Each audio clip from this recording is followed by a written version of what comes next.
Can you give him this? Can you put this on here? I'm gonna put that on there.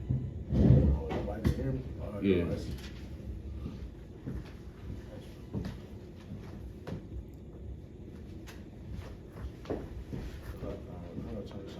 It's already on.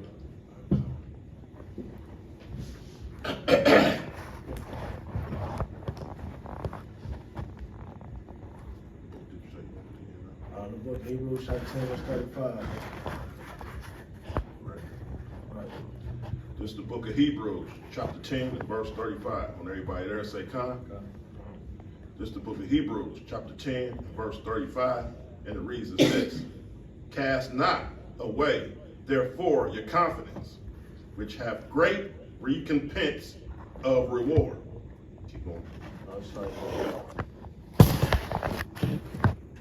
Whatever you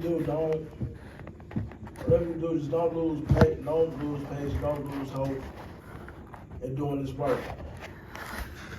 If you mess around and just throw away and you feel like ain't nothing's gonna happen, and you turn back into the world, then you gonna lose everything that you did right is gonna be thrown away. Don't lose confidence, man. Just keep your trust in the Most High and keep standing on His promises. Keep going out there and keep doing the work. Keep these laws, statutes, commandments up to your best abilities. Because guess what, young? It's too late in the game now to be trying to give up and go back to the world. Because back then you ain't got nothing else to go back to. Look what's going on out here. I mean, there are people out here that losing their minds. Trump wants to, don't say you already had you had two clowns there who one is dead and one got in office. And we already know that he's coming for us. Look what he said on the news.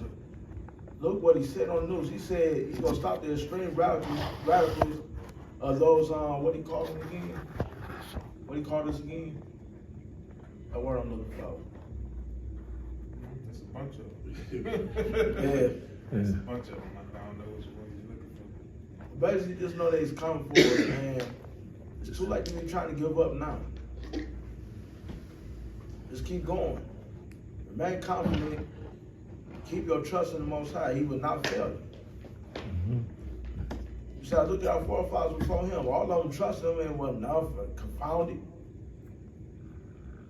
Did none had no harm come onto them? Or nothing. He protected them. But they trusted him and by keeping these commandments, right? Come. Read 36. Verse 36. For ye have need of patience, that after ye have done the will of God, ye might receive the promise. Remember, y'all, patience and endurance is key. Right now, so just keep running. Like I said, just keep going in this race. Because guess what? We almost at the end. Yeah, we're going to go through something. We're going to go through some harsh times, but guess what? We're there. So you know, if you look to that brother and that sister on the right of you, if they ain't giving up, then you shouldn't either. Keep going. But this is all you got right now. Everything that's back there is gone. And sometimes you got to drop a few people off. You know what I'm saying? Your so-called friends and families that don't want to be in the schools. Come. I heard the situation, but it's just what it is, right? They weren't chosen, you was. So whatever you do, don't fail the Most High, don't fail your family, and don't fail your brothers and sisters that's next to you. Come. So like it. Let's go to James chapter 1, verse 12. You have something? Yeah. Like a lot of times that, when people know that we got fire for the truth, they also see that fire go out. And sometimes, when, like if I see somebody in the truth, going headstrong, then they start to fall out, then myself, I can't trust them. Even if I'm not in the truth. You see what I'm saying? Because to me, they fail God. That's why I don't go near that. You know, that's how I would think. That's why I don't go that deep into God, all that stuff, because I ain't trying to fail him. I want to do what I want to do. But you went all the way in and you failed, and now you back out. So it looked bad on our end when we look at him, a person that fell off, and then the people that seen him that never was in the truth. It looked bad on both sides. Do it make sense what I'm talking about? That makes sense. Hey, Salakia, keep going. 37. Actually, all three. What you say now? All three of them. Okay. The last three. Gotcha. Okay, this is verse 37. It reads as this. For yet a little while, and he shall come, will come. Salakia, start read that again. That part again. Verse 37. For yet a little while, and he that shall come, will come. See that? He that shall come will come. Okay, You know what I'm come. saying? A lot of our people, they lose hope. They're like, man, they've been saying we in the last days for hundreds and thousands of years. You know what I'm saying? That's what people say. But we understand the scriptures. You know what I'm saying? This is why the brother literally saying, hey, patience is key. You know what I'm saying? Just because you've been keeping the commandments, you know, or call yourself keeping the commandments for, 5 years, 6 years, 10 years, however long, you know, you can't literally be like, oh man, he taking too long. I'm finna go back. I'm about to go celebrate a birthday. I miss celebrating a birthday. You can't do that. You know what I'm saying? Right? It's just a little while. You might not even been meant to live to see the day of Yahweh's return. You know what I'm saying? So, but you gonna get mad at him because he taking too long for you. Well, guess what? You've been wicked all your life. And you know what? I'm gonna speak on that. Let's go, but we're gonna keep going.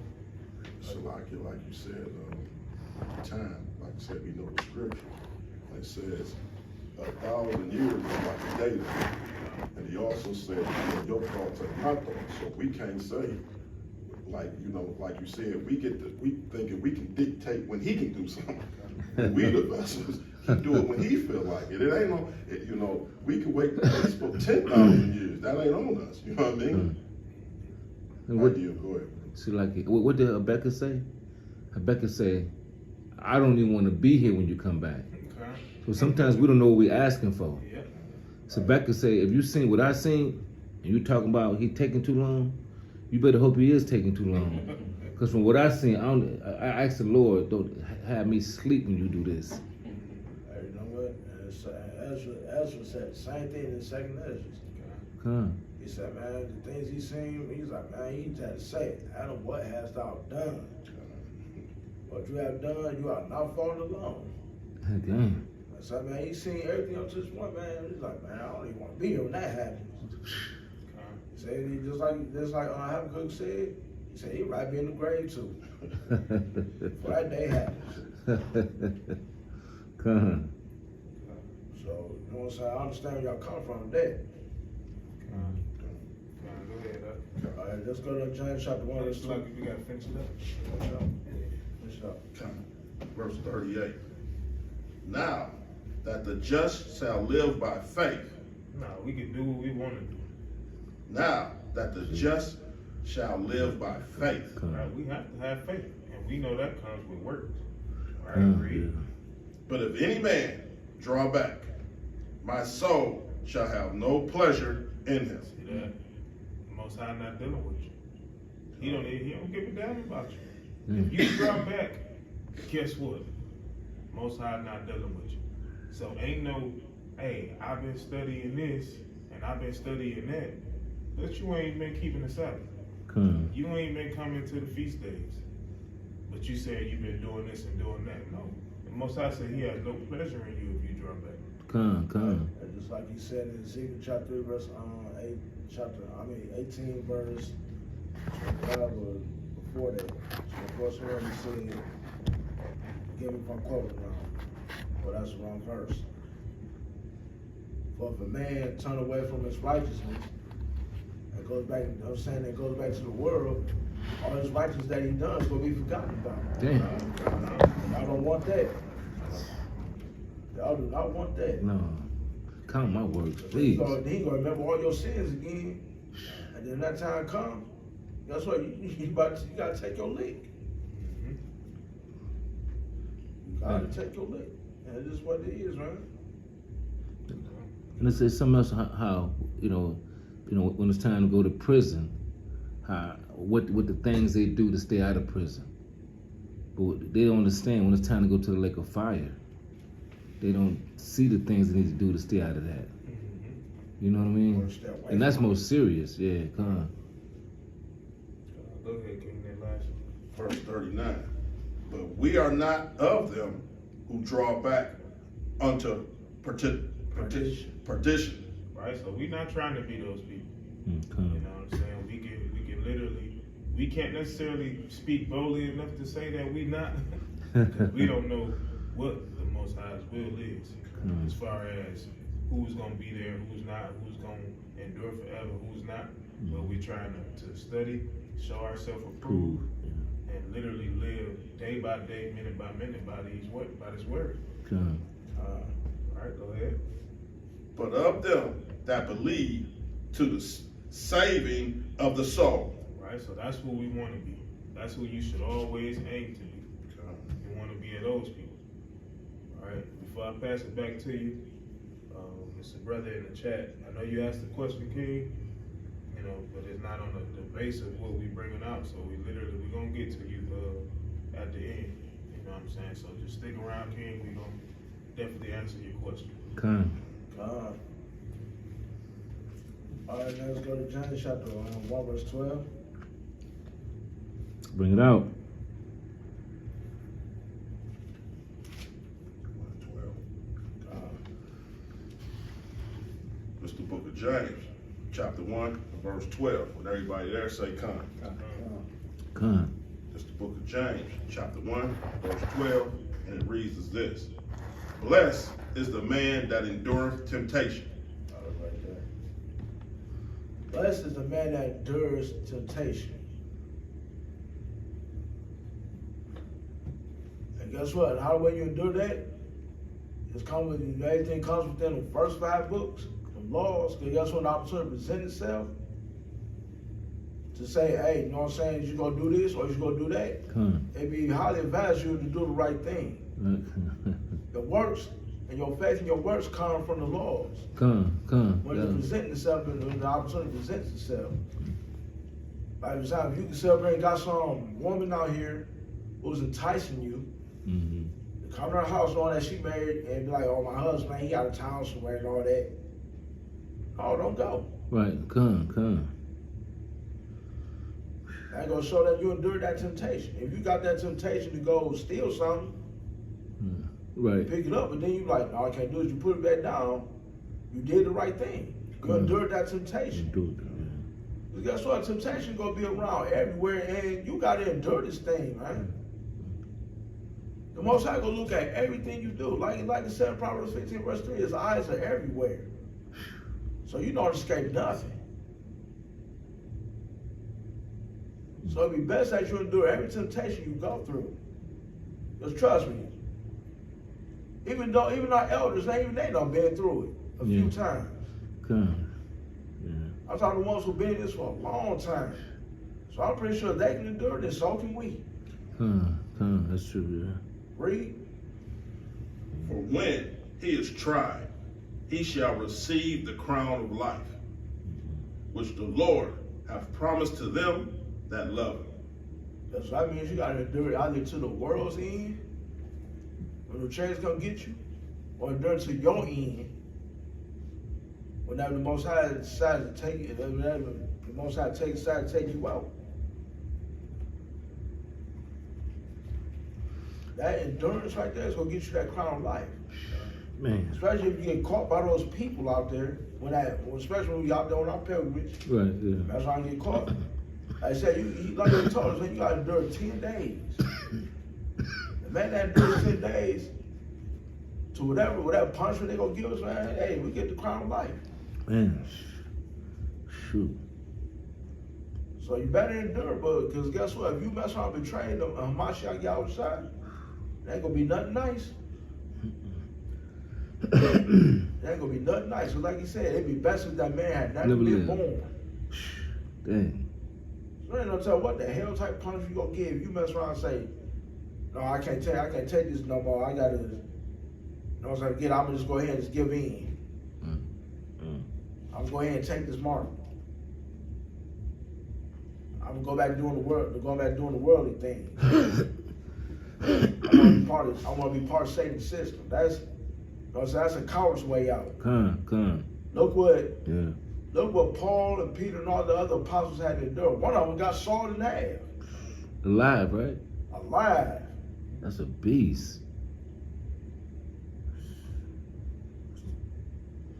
And I'm pretty sure whatever they put us through, they ain't gotta be nothing. Yeah, that's nothing compared to what they went through. Yeah, them some danger. I'll read the next one. Verse 13. Let no man say when he is tempted, I am tempted of God, for God cannot be tempted with evil, neither tempted he any man. Because guess what? Don't be something talk about, oh, the Most High made me do it, or don't be talking about Satan made me do it. God tempts no man to do any type of evil. Yeah, and he always said at one point in time he tempted Abraham, but he tempted Abraham to prove him. He didn't tempt him to do any evil.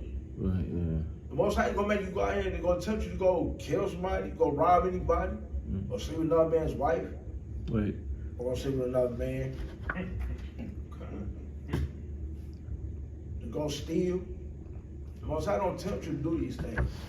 Come. And they don't be talking about Satan made you do it either, because Satan has no power over you. Because guess what? If Satan could be there on your judgment day, what's gonna come out of his mouth? If you try to say, oh, Satan made me do it, Satan gonna be like, look at the Most High God. I ain't no authority over here, this man. Right. And the Most High ain't gonna do nothing but agree with him. That's right. Endure what you go through. The Most High ain't gonna put nothing on you more than you can handle, y'all, and we all know that. Come. Anybody got one? They want to bring anything up? I want to that. You can keep going on that. Verse 14. Verse 14. But every man is tempted, but when he is drawn away from his own lust and enticed. See that? That's when you tempted. People want to blame, and God did this. No, you wicked Negro, you did Feel it. that. Right? You did that. Come. You know what I'm saying? Yeah. People love to blame the devil. They love to blame God. They never blame themselves. You know what I'm saying? And look, it was literally, when you read in the book of Genesis, you see why. Because look at what Adam tried to do. Yeah. Adam was like, hey, you gave her to me. Like, hey, you know what I'm saying? So it's literally our people, man. We gotta get out of that mindset, you know, because they'll say that in one breath, but in another breath, they claim that they have free will. Okay. But right. Come. You really don't. You know what I'm saying? You really don't. When it all boils down to it, we ain't gonna get into that. 'Cause that's that's a whole nother lesson right there. You know what I'm saying? But just go, you know, with this scripture here, literally telling you that's your own lust. You know what I'm saying? So when you feeling something, hey, sometimes it ain't the Most High. And a lot of times it's your own wicked spirit. Wow. You know what I'm saying? Trying to draw that out. All right, go ahead. That's heavy right there. Verse 15. But then, when lust hath conceived, it bringeth forth sin. See that? When lust hath conceived. Right? So a lot of times lust is not even the sin. It's not even became sin yet. That lust is just a little seed. You know what I'm saying? It's a little seed that gets planted in your mind, and it literally grows. The more you water it, meaning what? The more things that you watch, you think about, you watering that seed, right? And now when it is conceived, now it brings forth sin. Full blown, yeah. You know what I'm saying? It's just like the brother was saying, you sitting there, you thinking about it, hey, thinking about, you know, committing adultery and things of that nature, and you think about it so much, you watch this woman or sister watch a man from afar for so long, you know what I'm saying, and then now they just hurry up and they got to pounce on that situation whenever they see an opportunity. Guess what? That's your own lust that's drawing you away. Versus, it's literally, what did Job say? You know what I'm saying? He said, pluck, yeah, make a covenant with his eyes. He said, hey, I'll pluck these things out. They trick you. You know? So that's how we gotta be. You know what I'm saying? So when the lust have conceived and bring it forth sin, and go ahead and finish that up. Bring it forth sin and sin. When it is finished, bring it forth death. See that? It's over with. It's a wrap. Now you don't have a chance because you wanted to keep on doing it. You know what I'm saying? Doing it well. You wanted to be LL. You want to be LL. Doing it well. That's what you want to do. Nah, we ain't trying to be LL. You know what I'm saying? We want that W. We want that crown of life. That's what I said. Man, I said, man, we ain't trying to take no L's over here. Right, you ain't lying. We want, you know what I'm saying? We want everything we want W's in the wins column. We want our numbers going up in the wins column.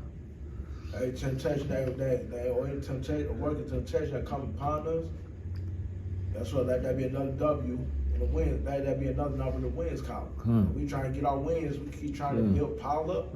We used to winning. You know what I'm saying? Consistently win with your works by keeping these commandments, man. All right, let's go to Romans chapter 5 and start verse 3.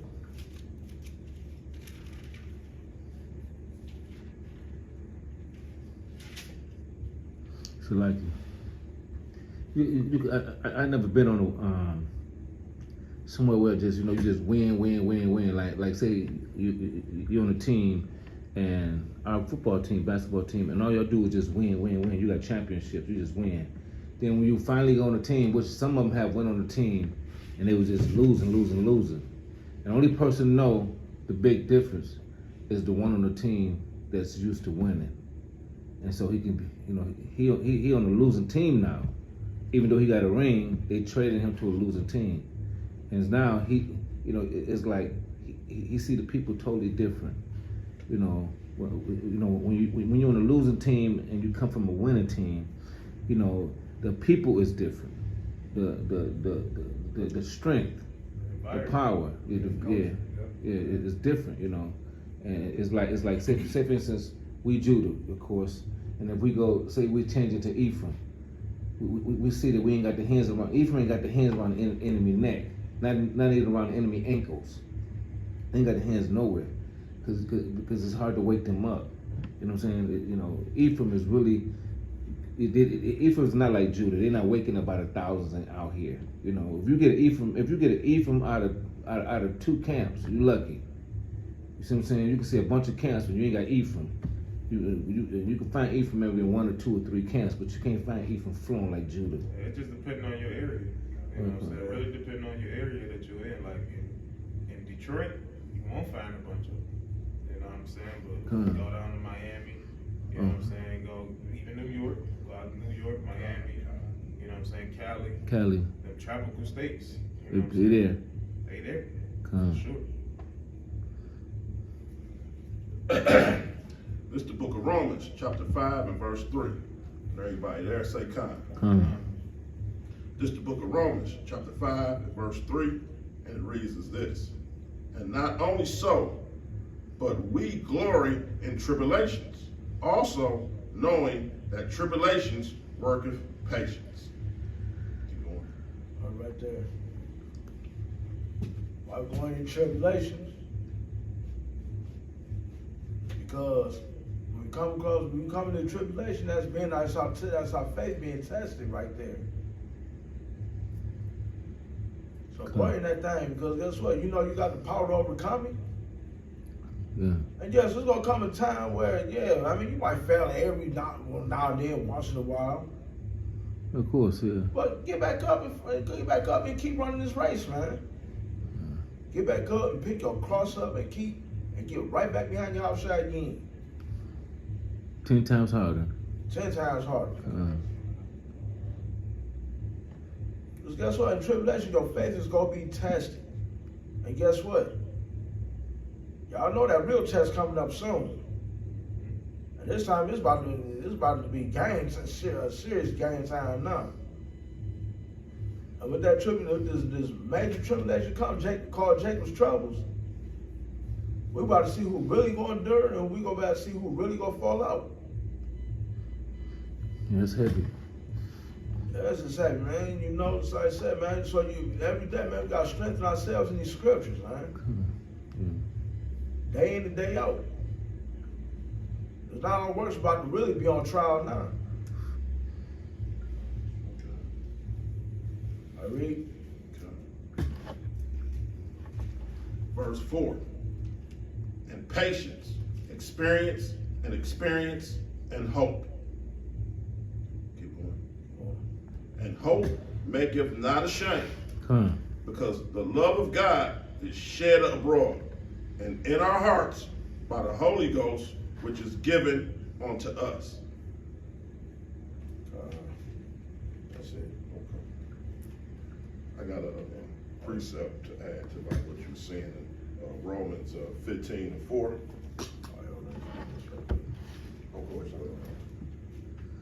And this hope would not lead to disappointment. As why is that? Because we trusted the Most High God. We kept these commandments and we stood on His promises, trusting in Him. So guess what? Everything, all our works that we do in keeping these commandments, one thing is going to lead to another, Gone. So guess what? We better go ahead. Let's go ahead and keep running and keep finishing this race, people. We almost there. So that's what we're gonna come across tribulation, but guess what? That's overcoming. That is overcoming by keeping these works and these laws. Okay. Where's I that? say just keep doing the right thing. Okay. Shit lucky. Where's that verse? Where every man got to walk. Every man got to his own walk through a road that's real thin. And only one can go at a time. Second Esdras. Yeah. Talking about it being narrow. Yeah, narrow. Or fire on the side. Come. That's how it's gonna be.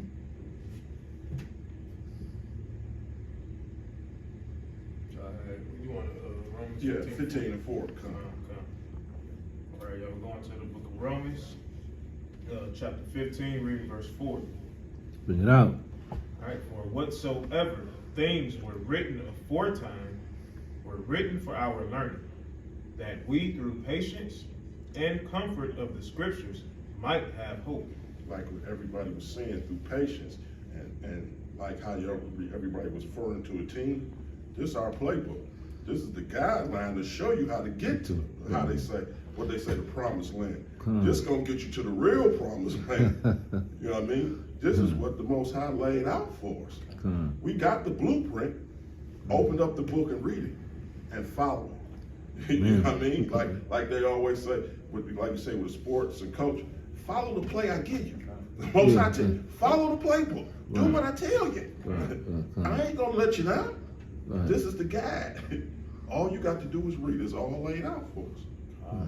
And add on to that too, man. We already know that Yahweh is the owner of the team. Man. And Yahweh is the head coach. So that's why if we on that narrow path, man, let this Bible continuously be our roadmap. Like you said before, out of here is all the issues of life, man. Whatever we going through, the Bible got all the answers. Yeah, dude. Whatever you do, don't throw away this. Don't do this with your roadmap. Cause then you go mess around and get lost and end back up on the broad path.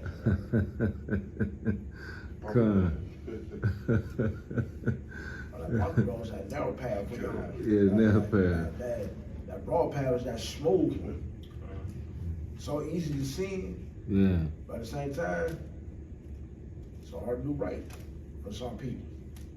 Don't get on twisted. The commandments ain't grievous now. It's not. When you sit there and reading, you think about it. You can't tell Christians that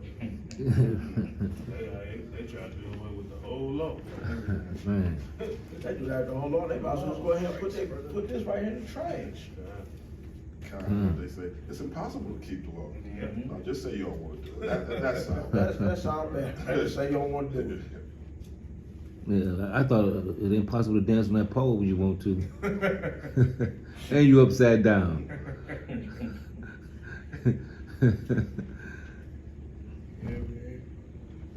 All right, let's jump back to Hebrews chapter 12, verse 1 through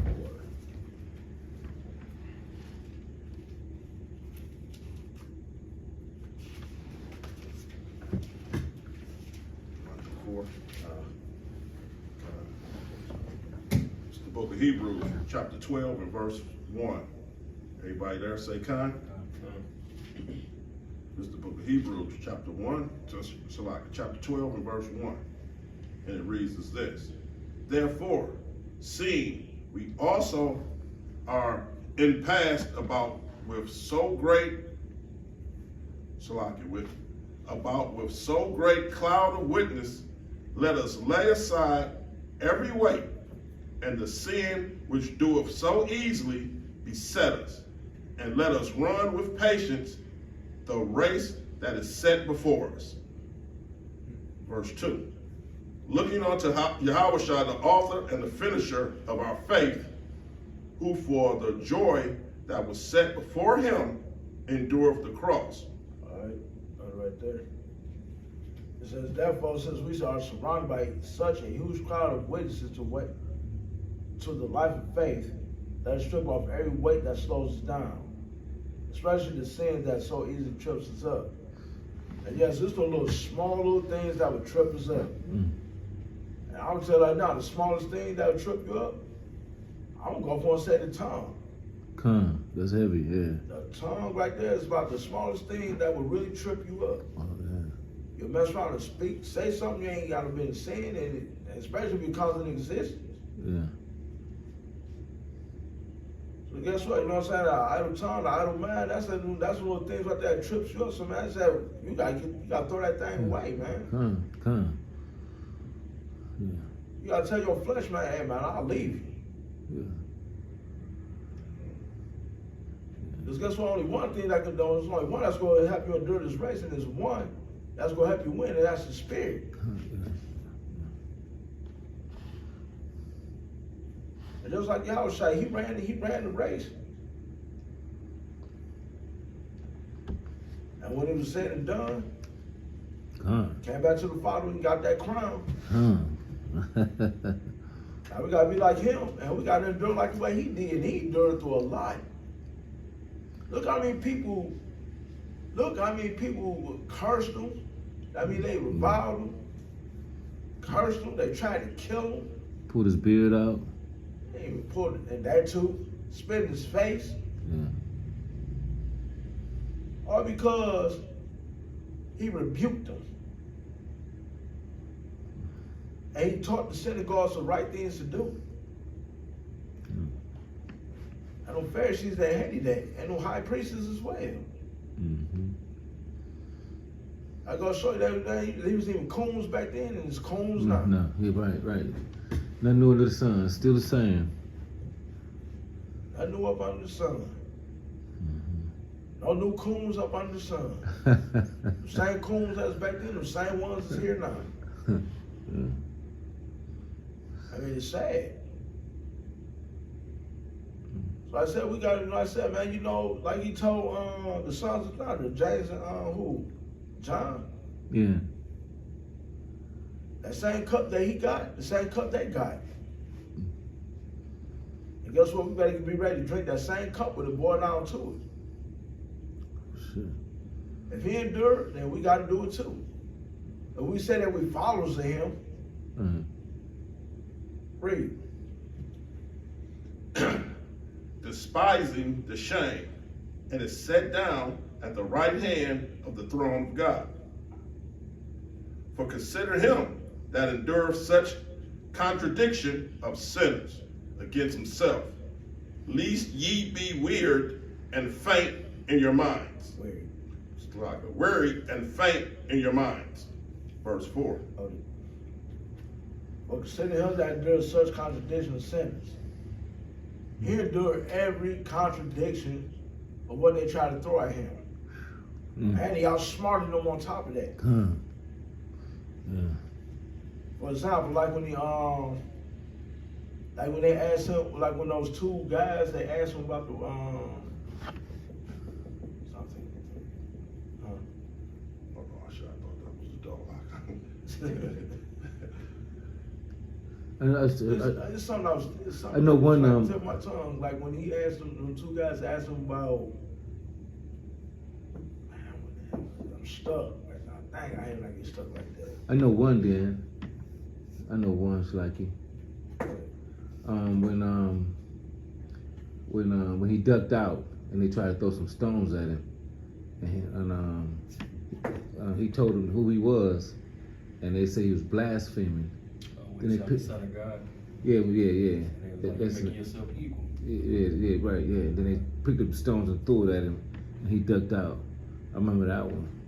All right, now I remember what it is now. That's John 8:47, 8:45, 8:50. Like when the guys asked him, well, who gave him authority to do these things, right? Come. And then he turned around and asked them, okay, now I'm just ask you this then. The baptism of John, who was it given from, the Father? Or was it given from John? Come. And when they both had came up, they both had whispered among each other saying, when we say John, then it's gonna be like, Well then, same with me. same with me. Come. And then when you say from the Father, they're gonna be like, then why have you not believed me? So he turned around and said, hey, we can't tell. And guess what he said? Well, neither do I tell you why I got the authority to do these things. He showed how contradicting they was, man. Yeah. He outsmarted them people, man. He had dirt today.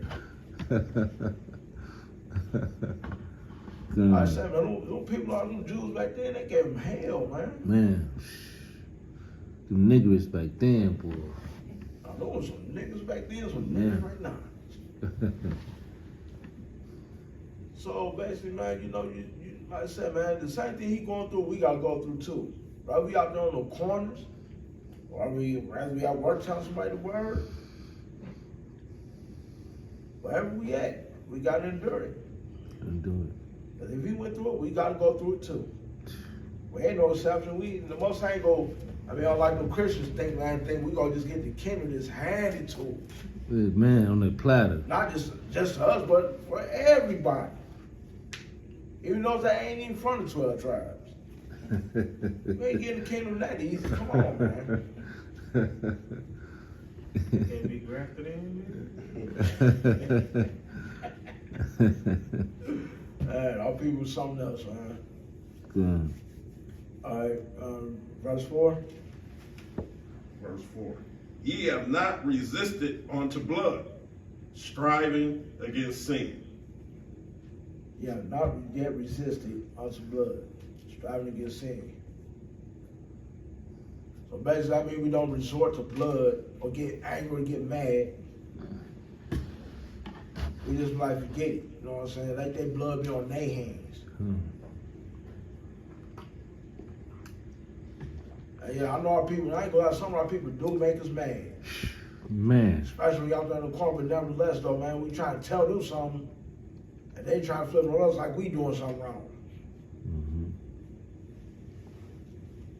And sometimes you just want to just abuse them, man. You be like, you know what, man, just got that self-control right there, like, no, you know, you ain't even working, man. Just, at the same time, just keep cutting them up with this word, man. Just leave them be. Sometimes ain't no point in trying to ain't no point in you trying to hurt them, because then you got sin on your hands. Yeah. And sometimes you can't even, sometimes even best not even argue with a fool, because you don't hear no sensible words from him. Right. Yeah, the fool can understand. So basically, just like I said, man, just endure through this. Yahushua went through it, and we gotta go through it. Yahushua ain't hurt nobody when he was out there preaching the word. And when those Pharisees and all them came up against him, especially they tried to stone him for doing good works. Well, actually, what he said, because he said he was equal with the Most High God. What they thought he said. Or at least they were right for what they thought he had said.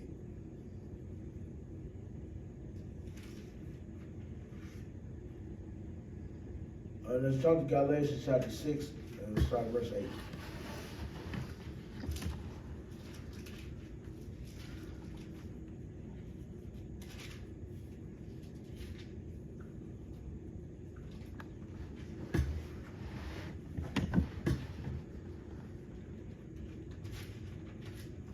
That's the book of Galatians, chapter 6, verse 8. When everybody there say, come.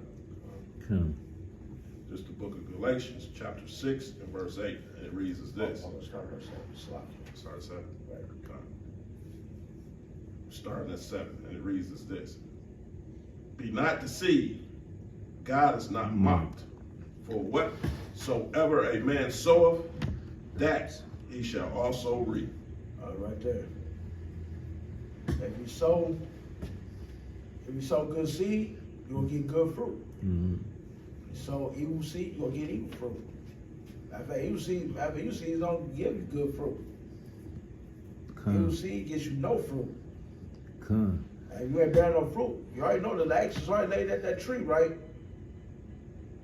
That means that if you ain't producing no good fruit, you already might as well count yourself as hewn down and get ready to get put in the fire. Yeah, him down, yeah. That's what if you sow. That's what your work come in at. Plant them good seeds, man. You know, use the good seed, the fruits of the spirit. Come. Anything that's not of the spirit is evil, and the Most High ain't dealing with that. Whatever you sow, whatever you reap, whatever you sow, you gonna reap it. Read verse 8. Verse 8. For he that soweth to his flesh shall of the flesh reapeth corruption. See, right there. Mm. If you sow things in the flesh, you're gonna reap corruption. And corruption gonna lead to what? Death. If y'all here, you know what I'm saying, if y'all here running with the homies out here and they out here doing things they ain't supposed to be doing, you gonna be doing what they doing. Yes. And guess what? Whatever comes with them, gonna come on you too. It might even come on you First, come. Most time they do, cause they get away with it, and as soon as you do it, you get caught. You know what I'm saying? Even when he say Judah, he gonna punish his own first. Even though the heathens is getting away with it, we gonna get punished first. Con. Hey, let me get something on to what you just said. Go to Psalms 37. Right, 'cause what you just said is that's all scripture. Con. You start at the top. Psalms chapter 37, verse 1. Bring it out.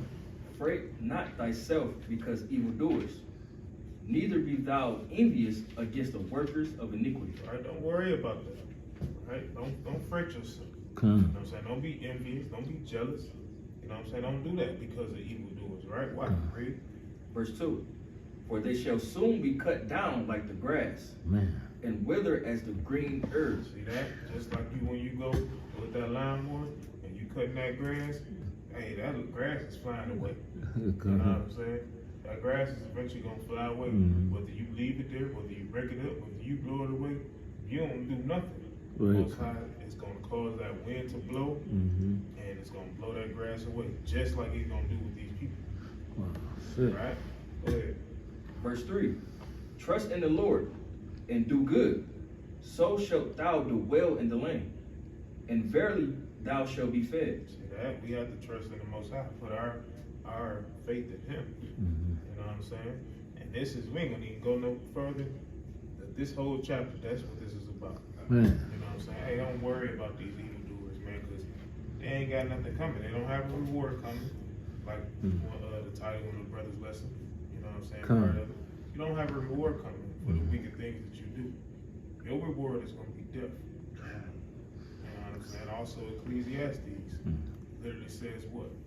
It says, hey, don't worry about what the wicked do, just because judgment is not executed speedily. Yeah. It's fully setting them to do evil.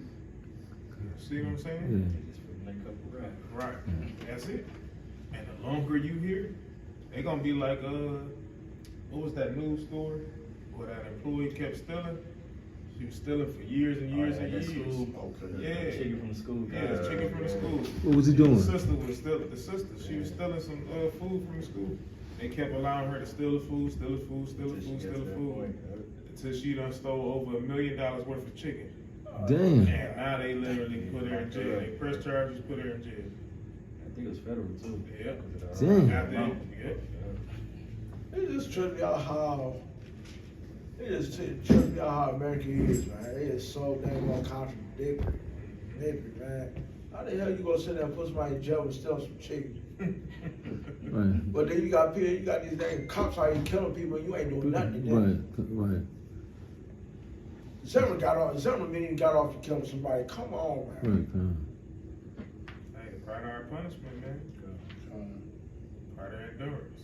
We don't have a choice but to endure it. We know it don't make sense. No. Definitely don't make sense to steal $1 million in chicken. But I was just saying, you might deserve to go to prison instead of $1 million. You know what I'm saying? But it's nobody but wicked Esau plotting on our people, man. That literally, like y'all could have said something to her the first time she stole it. You gonna literally watch. Bait her You in. know, whoever's watching her, they should be sitting in jail with her. Come. Yeah. I mean, I know she gotta be the laughing stock in jail right about now. Gotta be. That's Esau. He want to put you so much on you that he just bury you. You know what I'm saying? If they would have stopped her, they probably would have put a smack on the wrist. But we gonna let it build up, and just destroy them. You know what I mean? That's that thing. They want to totally obliterate us in all shapes and forms. Illustration. Right. Hey, I hate to bring it up, but P. Diddy, how long he been doing what he been doing? How long They've been doing it with him. You know what I mean? And more than likely, man, it's literally it's a part of the contract. You know what I'm saying? A contract that we'll never see, but you just kind of got to put two and two together. His time was up. You know what I'm saying? Same thing with R. Kelly. Same thing with the rest of these guys. Oh, Casey gonna be next. You know what I'm saying? All of them. They had a time. They had a time, whether it be from the people that they under. You know what I'm saying? And not whether it be, because everything is of the Most High. You know what I'm saying? So at the end of the day, that's their punishment for doing wicked deeds. You know what I'm saying? Just like we just read, it shall soon be cut down like the grass and wither away. You know what I'm saying? In about another month or two, something else is gonna happen. Ain't nobody gonna be talking about people. He did, yeah. You know what I'm saying? Anybody need to be worried about it. Especially 2 more months. It's gonna be all eyes on Trump. For real. January 6th.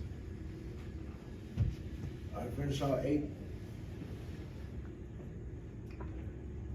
But he that soweth to the Spirit shall the Spirit reap life everlasting. Verse 9. And let us not be weary in well doing, for in the due season we shall reap, if we faint not. Yes, I know. Man. Outside this, we cannot be weary in this. We cannot be weary in doing in our works. We can't be weary in going out there in the corners, preaching to our people. We can't be weary in keeping these commandments every day. I mean, hell, look at people like for example, look at Praise Don Y'all and them. I mean, look at the vision thing. Look at Priest of Bach. You know what I'm saying? The elders from House of David, man. You know, the elders from Elijah. We can't look at them. And not just not adopt them, even the ones that's not known that been in this for like 30, close to 35, 40 years, man. Look at them. They still enduring through this. And some of us only been through this for 5, 7, 8 years. Come on, man. We can't be weary in this. If they endured that long, then we gotta have that same mindset like them. Right. More importantly, that same mindset like Yahweh really. Because he been through the most. Yeah. Or even like the Most High God, he been through. He ain't even gonna speak on his endurance. Hey, Look we are his endurance. Look at your people, you know what he been through. It's like it. Right, Patience with us. This patience, golly. The Most High gotta be awfully patient. just to endure with us. And he could have been wiped us out a long time ago. And I admit, as he should have. That's All what- praise that he didn't, because he had mercy on us because of who? Abraham. Our first cousin Noah, Abraham, Isaac, and Jacob, Moses. Man. So you feel like you think you want to give up in this walk, you start feeling weary, think about them. Yeah. Think about those I just named. Think about the Most High God. Think about your house, think about what they've been through. So whatever you gotta get some strength at, you better get it from. You better snap something from your brothers and sisters, or you snap from this Bible, because you gonna need it. You was gonna need it, especially in this time. Come. And like they always say, no rest for the weary. Mm-hmm. No rest for the weary.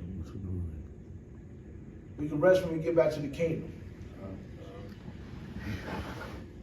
Or you can rest when you're dead. That's the statement they said. All right.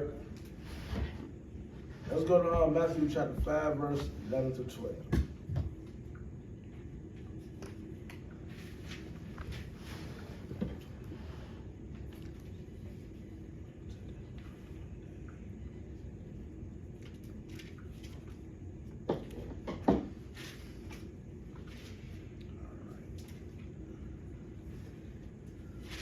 It's the book of Matthew, chapter 5, verse 11. Everybody there say con? All right, come. It's the book of Matthew, chapter 5, and verse 11, and it reads as this.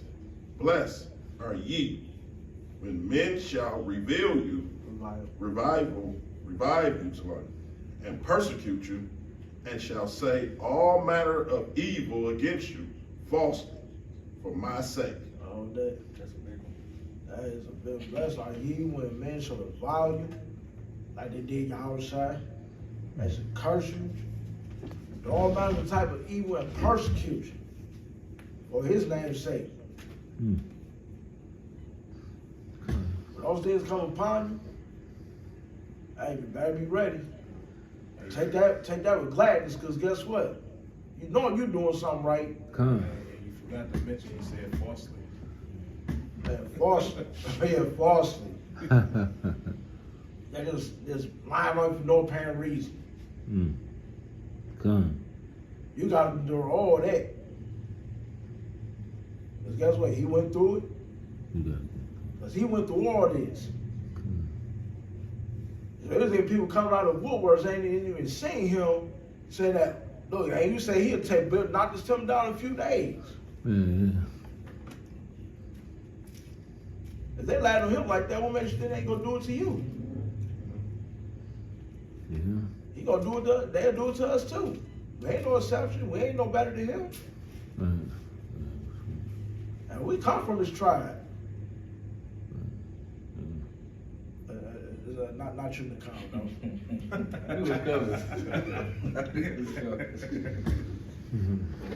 Not they call him over here though, but yeah.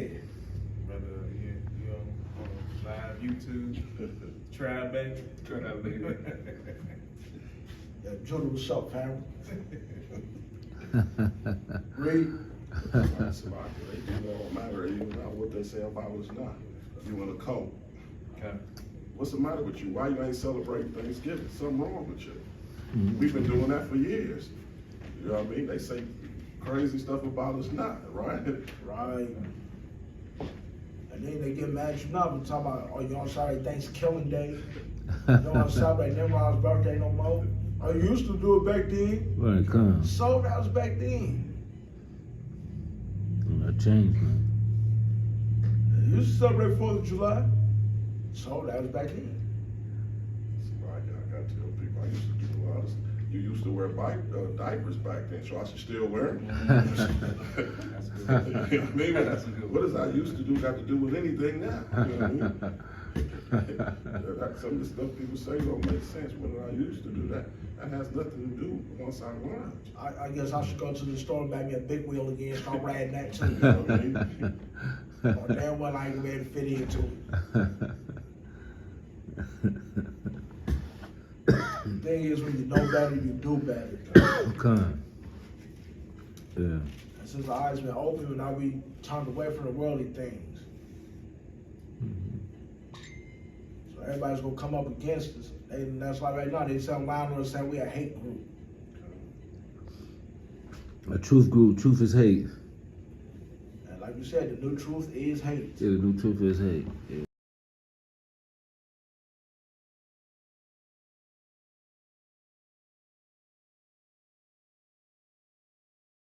For the great is your reward in heaven. For so persecuted they, the prophets, which were before you.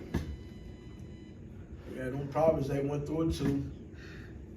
So look at, like look at Jeremiah. Jeremiah even got put down in jail a couple of times because he kept prophesying the truth. Our people hated him for that. He right in a dong hole. And then try to starve him to death. So guess what? The prophets got persecuted. The apostles got prosecuted. Because of Yahushua, well, boy, they went through some of the worst death. Man. I said, I forgot which one I got saw to have. He went through the worst one, like I said before. They say it was Isaiah.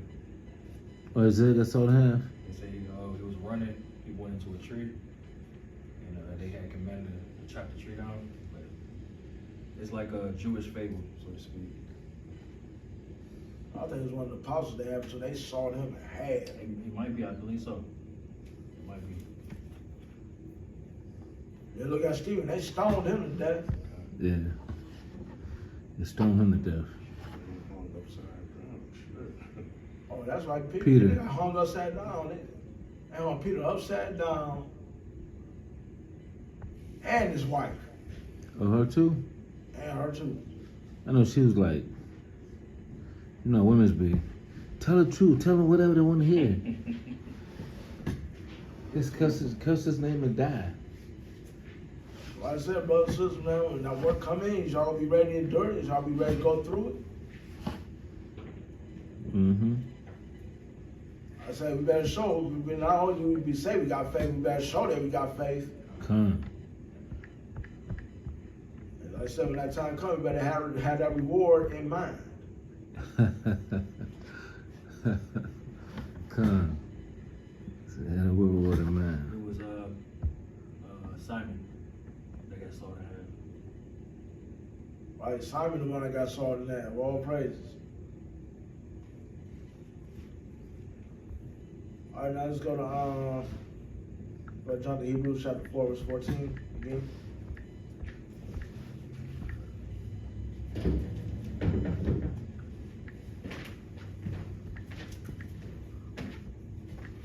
This is the book of Hebrews, chapter 4, and verse 14. And everybody there say, Con? This is the book of Hebrews, chapter 4, and verse 14, and it reads as this. Seeing then that we have a great high priest that is passed unto the heavens, Yahushua, the Son of God, let us hold fast our profession. Okay, This one, right there. Let us hold fast to the promises. Let us hold fast to what we're doing. Guess what? There's no greater work than this. There's nothing better than this. I mean, every Saturday I look forward to going out here with my bros and everybody putting in this work. Best job on the planet. Because guess what? I want to see our people wake up. I want to see it's all in unison. I mean, don't get no twist. I know what it said in Zechariah. I would still keep going out there doing the work till we at least get a few more people. So I'm gonna keep on holding. I'm gonna keep on holding on to this. I'm gonna keep on doing it. That's a lot. You mean, even when you get them few people, you gotta still keep doing it. Con. They go to work. I'm gonna go out there and I'm gonna keep on doing it, my brothers, until that family of the word start. Or to my last breath. Because I'm holding on to this not only in faith, but in deed as well. I said, I ain't got no problem keeping these law, statutes, commandments. I said, while people done it, then we can do it. These things is not hard to keep. And all honor and glory and praise to the Most High, they give us that strength where we weak at. Right. So endure these things and to go through it.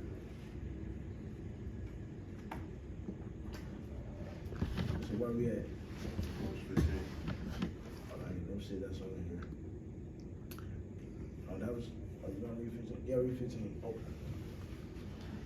Verse 15. For we have not a high priest which cannot be touched with the feeling of our infirmities, but was in all points tempted like as we are, yet without sin. Man. Guess what? The HOI was tempted really, really bad. I mean, they really got tempted him. And he seen women. Satan. It's like, and Satan really tempted him the most. Not all of it. I give you all this. First of all, how the hell you gonna give somebody something that's already theirs? Come You don't need it but for you. Right, you know what I'm saying? He said, bow down, you know what I'm saying? Y'all said that we bow down to the Most High God over here. So we gotta have that mindset like him.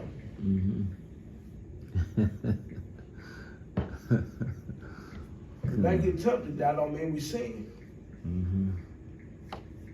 Something we was talking about earlier today. Just because you get tempted do not mean that you sin. Overcome it. I mean, you know what I'm saying? Know your wisdom, you know what I'm saying? Know your wisdom comes from your knowledge. Comes from the first 5 books.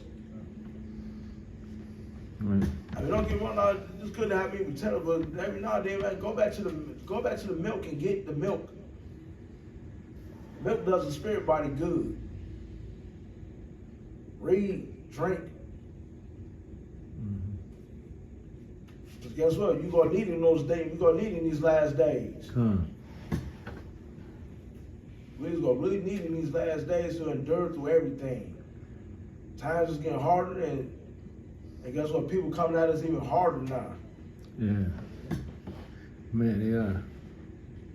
It's like, you know, when HOI, she came and put her hair and oiled his feet with her hair. You know, he ain't never had no sex. You know what I'm saying? We probably done had some a month ago. She can't even come near our feet. He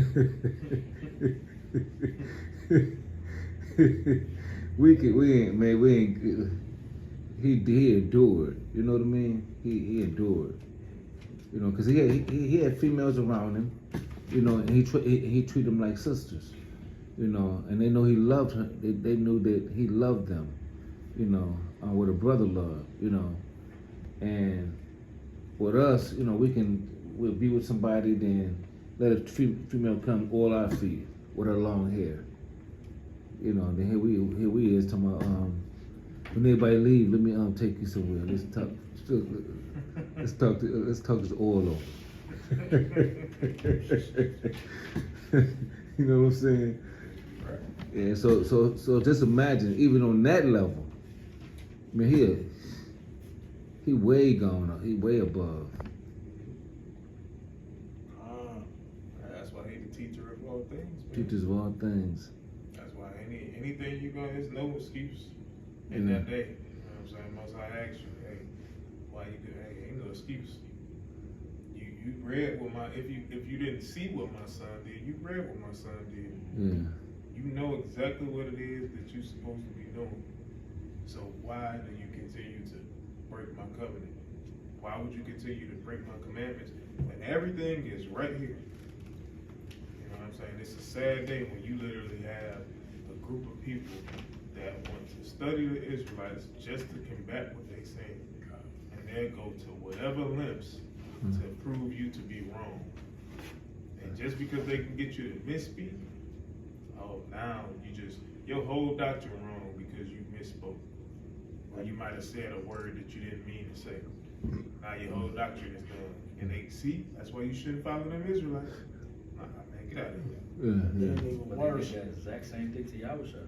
Huh? They watched every word that he said. They Yeah. examined him real well. So he had slipped up and he was like, ah, we got you. We knew it. We knew it. So yeah, that's something to think about, man. Yeah, especially like when it was like, especially when they was literally sitting there saying like, you talking about you the son of God. Ain't you Abraham? I mean, Joseph's son? Come. Ain't you Joseph's son? Right. Like, come on, bro. Yeah, Y'all- okay. you don't know. You don't understand these spiritual things. Mm-hmm. And you know what? And to add on to that, man.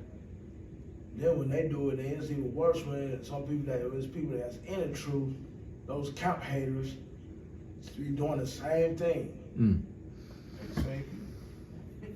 For real. It's like, man, those individual lights, like I like to call them, those conga lights, Cool. out there doing the same things that they do. Just like, you know what I'm saying, when that dude messed up, like, I ain't gonna say who he is, but y'all know what I'm talking about. Yeah. When they thought KP Service caught him up, man, everybody's making it out as bad, trying to make it out as bad as it was, but it really wasn't. Okay. You know what I'm saying? They went overboard, and I'm like, man, come on, man, he didn't really slip up or nothing. He didn't get a dude to change his explaining. Right. Yeah. He just said one thing and just walked away. And then he came up against some other brothers out of San Antonio, Hey, and they dealt with him. Salaki, what that really was them just breaking up the video and making it look like something that it wasn't. So Right. it wasn't in the editing, you know. That's deceiving. Right then, the dude sat down lying on top of that when it came out to the other ones. Hmm. His video was only 30 minutes, and then their video was like 50 something minutes. And I sat there and watched both of them. They even said a line like, "Oh man, they didn't give me a chance to talk." Man, they gave you a chance to talk. I saw it. Hmm. Dude has no integrity and no honor, man. But out there lying on the people, and guess what? A lot of people got on there and cut him up too about that. Got on his head too. Mm.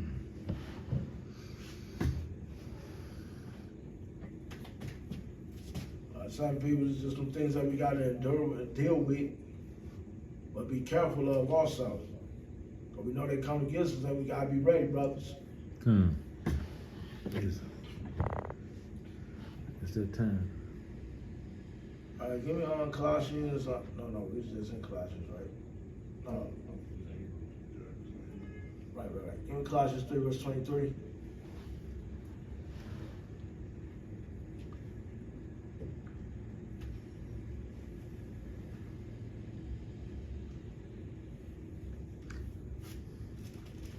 That's like Trump saying that he gonna deport, which is divide and conquer. He finna get Ephraim away from us. So once Ephraim away from us, then he gonna come at us with this, you know. I guess I didn't get deported with them then. So I was trying to look, man. I'm lying, man. I ain't even supposed to be here, man. Can y'all send me back to Jamaica somewhere?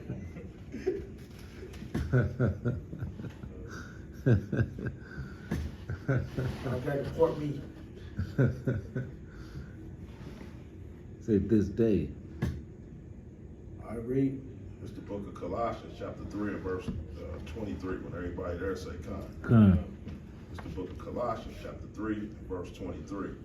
And it reads as this: And whatsoever ye do, do it heartily, as the Lord, and not unto men.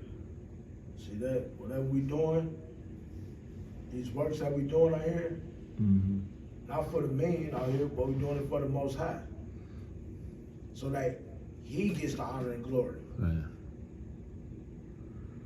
But he be like, man, you see the brothers out there in the corners, man, they out there putting in that work, man. That's all probably honor and praise that we got brothers out there that love each other and love us to come out here and tell us the truth. And yeah, some of us might even go to jail for even doing this. Come. But guess what? We're gonna get back out there and do it again. We don't care. But we know who we're doing it for and we know what we're doing it for. So we do it with gladness and we do it with joy in our hearts. Not all the time, but some of the time. But we do it because we love our people. We love the Most High God. Mm-hmm. And we gotta do as we commanded to do. And because we love our people. And don't get me wrong, at times, even some of the apostles ain't even like doing it. They went out there and did it because they wanted to appease the Most High God. Give me John 6, verse 27.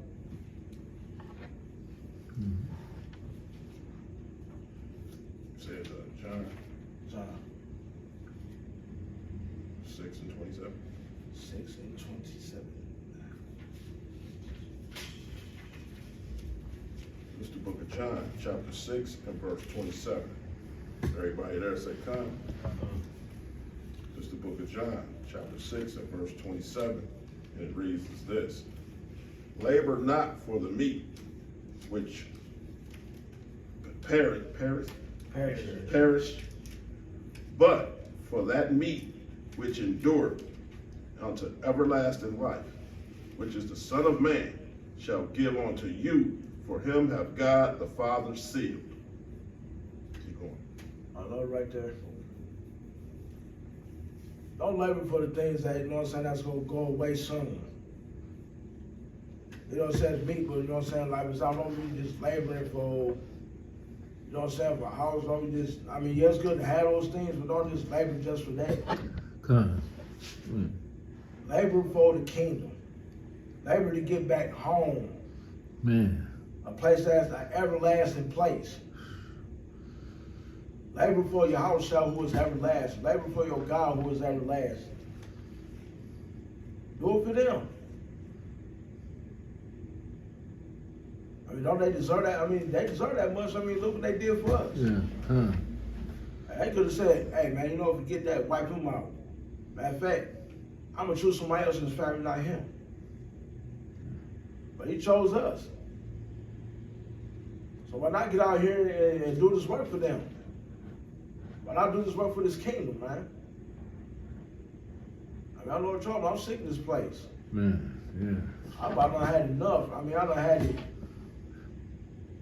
In fact, I just haven't had too much. I'm getting tired of seeing the things that's going on over here, and I'm getting sick of it. And that's why I gotta go out here and labor and keep trying to wake up as many people as we can. Go hard for the Most High. Go hard for your people. Whether they want to listen or not, just do it. All right, let's go to Psalms chapter. Oh, you want to read one more? I'm good. Come. All right, let's go to Psalms chapter 90, verse 17.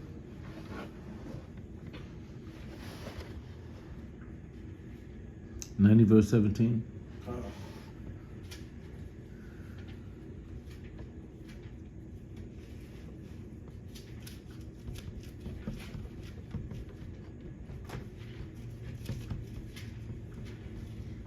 This is the book of Psalms, chapter 90 and verse 17. Everybody there, say come.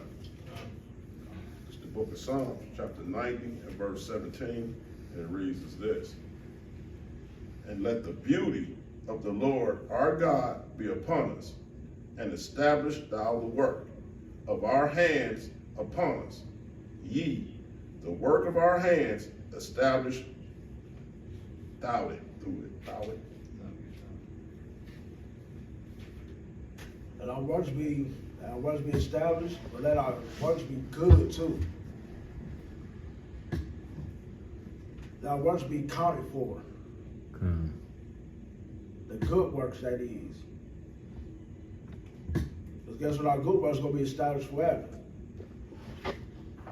Rather what happens in our end, the Most High going to remember it. Like, I remember when he went out there, he did this, he did that. He overcame temptation. He even gave to the poor of his people. He counseled his people. He did everything I told him to do. the Most High go forever remember that. Let your good works be established, man. Come. That's what good works go stand forever.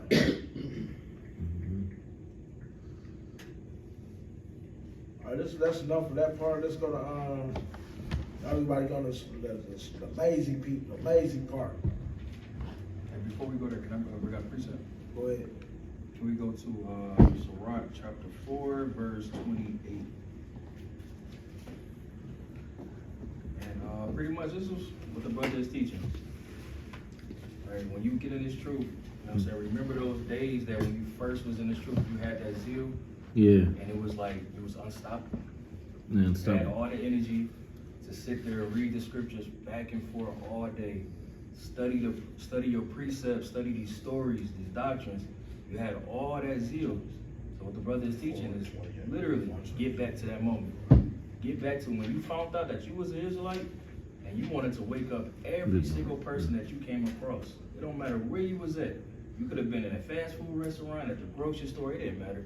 You like, yo, I'm about to put in the work right here, right now, because my day can be up right here. Once you start getting comfortable and complacent, it's like, all right, I'm gonna do it tomorrow, I'm gonna do it later. You know what I'm saying? You start to relax. So what the brother is teaching is get that zeal back, put that oil back in your lamp, get back on fire, right? Read that game. I got it. Okay. This is the book of Sirach, chapter 4 and verse 28. Uh-huh. Strive for the truth Uh-huh. unto death. Strive for the truth unto death. Once you got in this truth, you start to understand these scriptures and you start defending Yahweh's name. Do that and don't give up. Once you in it, you in it. Ain't no leaving it. You can't jump in, jump out, blood in, blood out. Nah, man, once you committed to this thing, that's it. So while you in it, strive unto death. Die in this thing, right? Read. And the Lord shall fight for thee. Because when you die in this thing and you please the Most High, guess what's going to happen to you? He's going to show you mercy. He's going to show you grace. That's where you're going to hear, good job, my faithful and, what do you say, my good and faithful servant? Well done, my faithful and good servant. Kind. And that's the goal. That's what we're trying to see. So that's what I want. Go to verse 27. Kind. Verse 27. Make not thyself an underlining to be a fool, underling to be a foolish man. To a foolish man. Don't make yourself under somebody who say they know these scriptures and don't. Because guess what? You're going to end up being a fool just like them, teaching the wrong things. And the Most High has this thing about twisting up scriptures. Like, for example, you got those line passages that they say two little things. One thing out scripture, they didn't do a whole bunch of vain battle and talk about nothing, man. Why the hell you want to be up on somebody like that? And then you got that deacons, they do the same thing. Even they lie and twist up the scriptures as well. Make them feel good, huh? That make you feel good. That make you feel good gospel. But guess what? The gospel is not only make you feel good, but guess what? The gospel is also to cut you, reprove you, rebuke you, correct you. And balance. But guess what though? Them cuts come out of love though. But not them though. They ain't gonna tell you all that.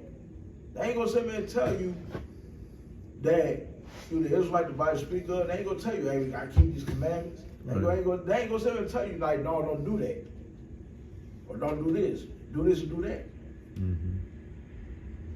All they want to do is tell you all you need is just faith. All you need is white honky Jesus. I got a challenge, man. If there's any Christians, so-called Christians on here that's looking at this, the next time you hear somebody say, "Oh, pastor teaches a good sermon today," ask them what they teach.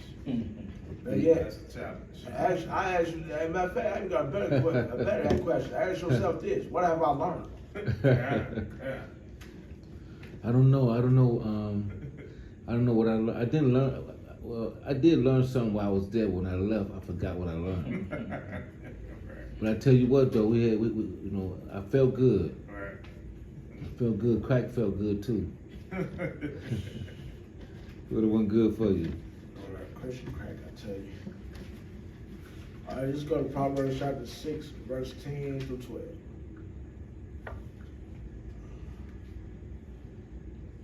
6 and 10, you say him Like that.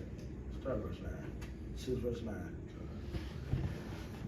This is the book of Proverbs, chapter 6 and verse 9. When everybody there say, "Con." This is the book of Proverbs, chapter 6 and verse 9. And it reads as this: How long wilt thou sleep, O sluggard?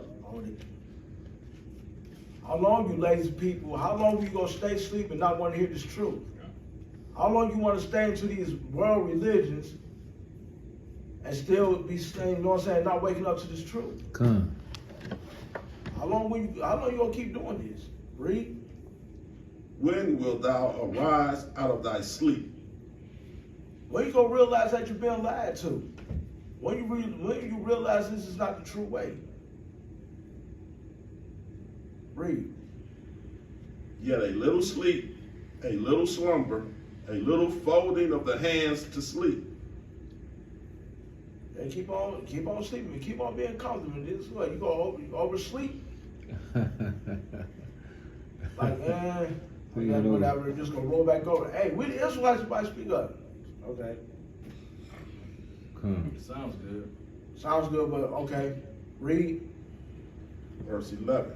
So shall thy poverty come as one that traveleth, and thy want a armed man, as a armed man. So Come. So shall that poverty, guess what? Man, when out there work for this kingdom, you ain't gonna get it for free.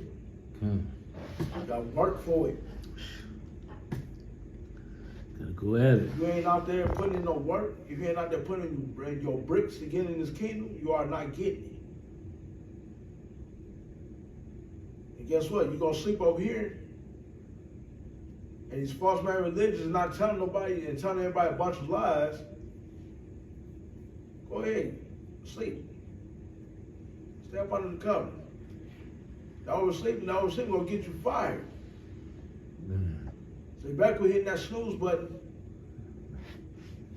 You better quit playing with this. Especially you people that swear you in the truth. Especially you people out there who swear you in the truth and out there and ain't doing nothing. Ain't even trying to put in no work. You rather just be on Facebook out there trying to correct somebody. Like as if you got all the answers. Read. Hey, it's a lot. Hey, look at, read that verse 11 again. And look how Solomon broke this thing down. Look at this. verse 11. So shall thy poverty come as one that traveleth. Meaning what? If you don't have a home, you don't have a foundation, you don't have nowhere to go. Right? And what's the result of that? Read the rest of it.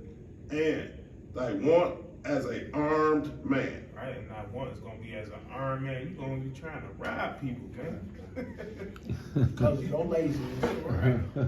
You know what I'm saying? You're going to try to rob somebody for their salvation because you want to stay asleep. That don't work like that. It's not only with salvation too, but they also go with, for example, like a man go out here, he working hard for his house, work hard for his car, then you gonna try to turn around and go rob him for something that's his, that he worked hard for because you want to be lazy. And then y'all talk, oh man, brother, that boy, that homie don't put in work. Ain't did a damn thing. But did nothing but the works of wickedness. That's what he did.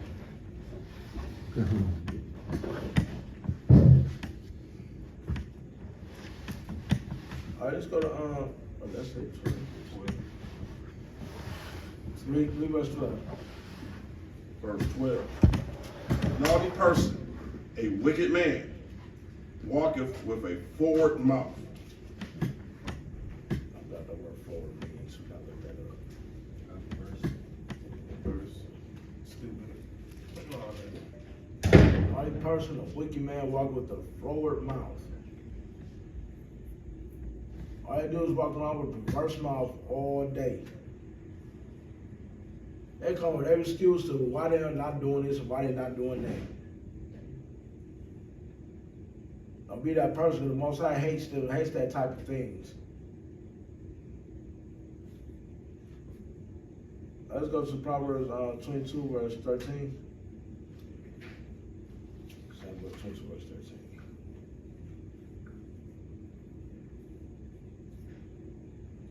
This is the book of Proverbs, chapter 22 and verse 13. Everybody there say come. It's the book of Proverbs, chapter 22 and verse 13, and it reads as this. The slothful man saith, there is a lion without. The lazy bum says that there's a lion without. Oh, I mean, just come up with an excuse to not want to do something. Come up with an excuse why he don't want to do this work. Read. I shall be slain in the streets. Keep going. 13. I read. No, hold on. That was it. Okay.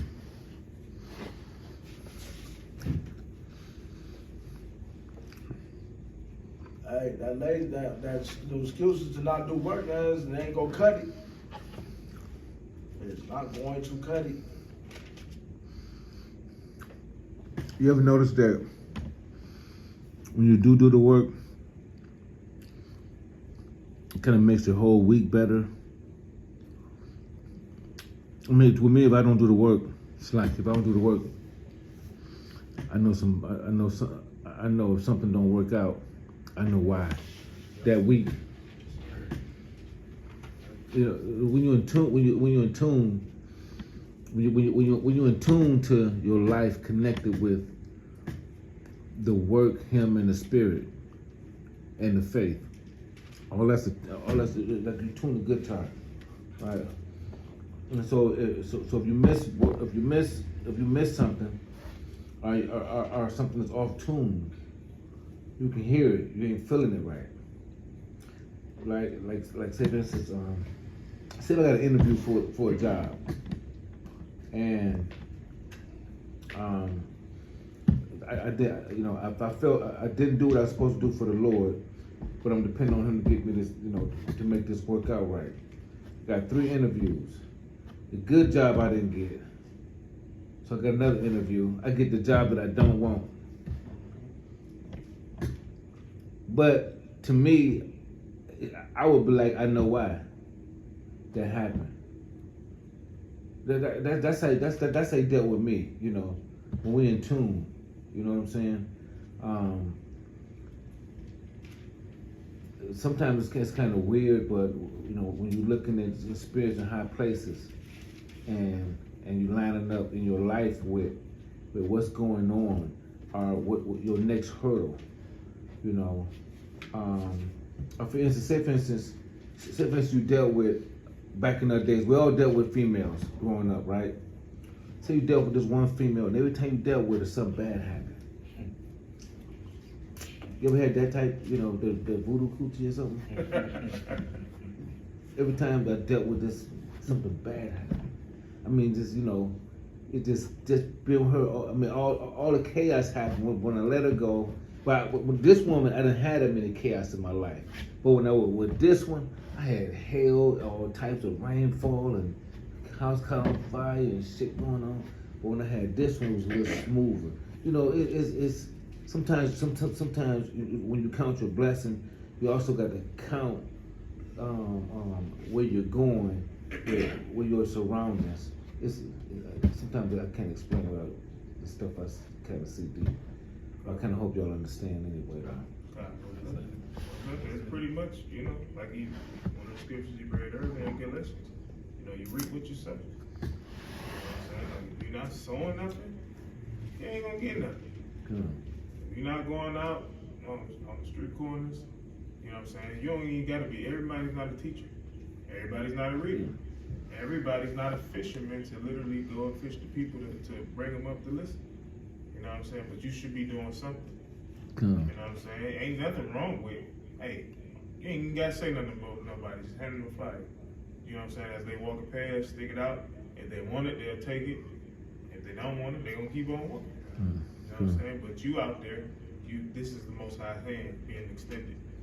You know what I'm saying? His hand is extended through the whole entire body. Everybody has a part to play. You know what I'm saying? Find your purpose and get to work. Get to work, yeah. Come.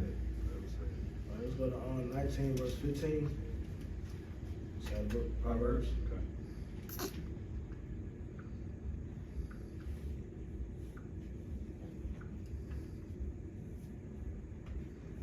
So this is the book of Proverbs, chapter 19 and verse 15. Everybody there say con. This is the book of Proverbs, chapter 19, verse 15, and it reads as this. Slothfulness casteth unto a deep sleep.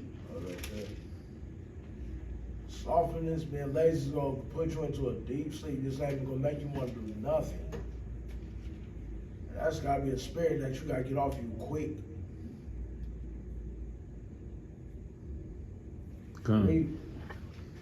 And an idle soul shall suffer hunger. I said right there, an idle soul is gonna remain hungry, gonna stay hungry, may even die from hunger.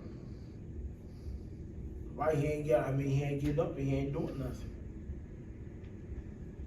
How you supposed to work? How you supposed to not work and think you go eat? How you supposed to not work and think you just go have things? Come. Like I said, idle soul ain't nothing to be playing with, man. Quit being lazy, man. Get out there and do some work. Be a provider. The Most High ain't make no lazy people. He created some of the greatest people on the earth. I ain't talking about no dang on. I ain't talking to them other people. I'm talking about us. Hell, look what we did. We the ones built this country up, didn't we? Yeah, man. So we don't come from lazy people. Right. We built everything on this earth. We built the buildings, the things for the cars, trains, everything. We're the most hardest working people on this earth, man. You don't come from no lazy people. Quit being lazy. Like your old boy Outcast said, man, get out and do something, man.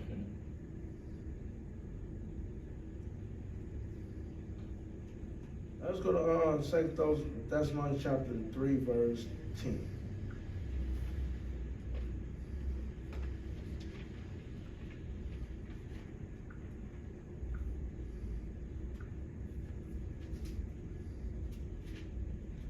It's the book of 2 Thessalonians chapter 3 and chapter 2 and verse 10. 3. 2 Thessalonians chapter 2. 3. 3 and verse 10. Come.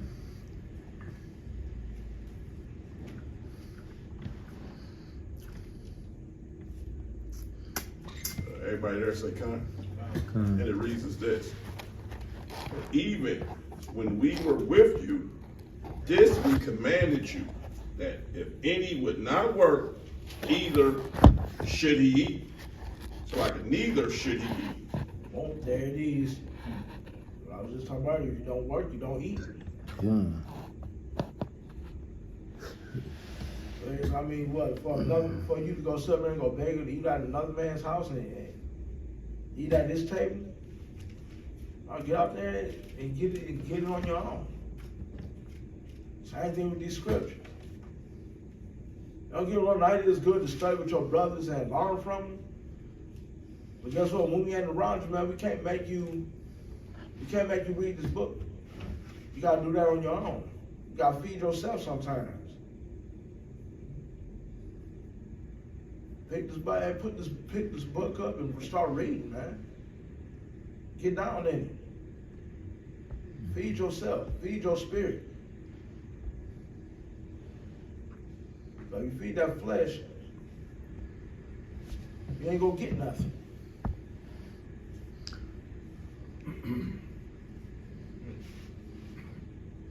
You ever heard that record? Hold up. Nothing from nothing leaves nothing. You gotta have something if you wanna believe in me. Oh, who sang that? Stevie Wonder, right?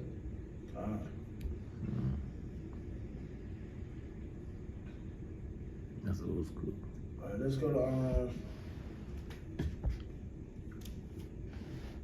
let's jump back to Proverbs, the 20 verse 4. Bring that up too. I'm ready to go.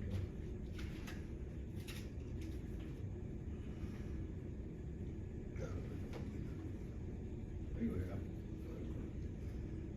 This is the book of Proverbs, chapter 20 and verse 4. Everybody there say, come. This is the book of Proverbs, chapter 20 and verse 4, and it reads as this. The sluggard would not plow by reasoning of the cold. Therefore, he shall beg in the harvest and have nothing.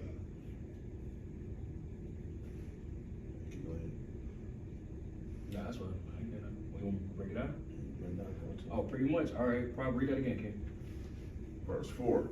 The sluggard will not plow by reasoning of the cold. So pretty much the exact same thing that we read in 2 Thessalonians, right? So if a man not gonna work, he's not gonna get anything. So if what's that scripture that say, watch the ants? We just was over there in that area. Salakia. 19. Proverbs 19, kind of.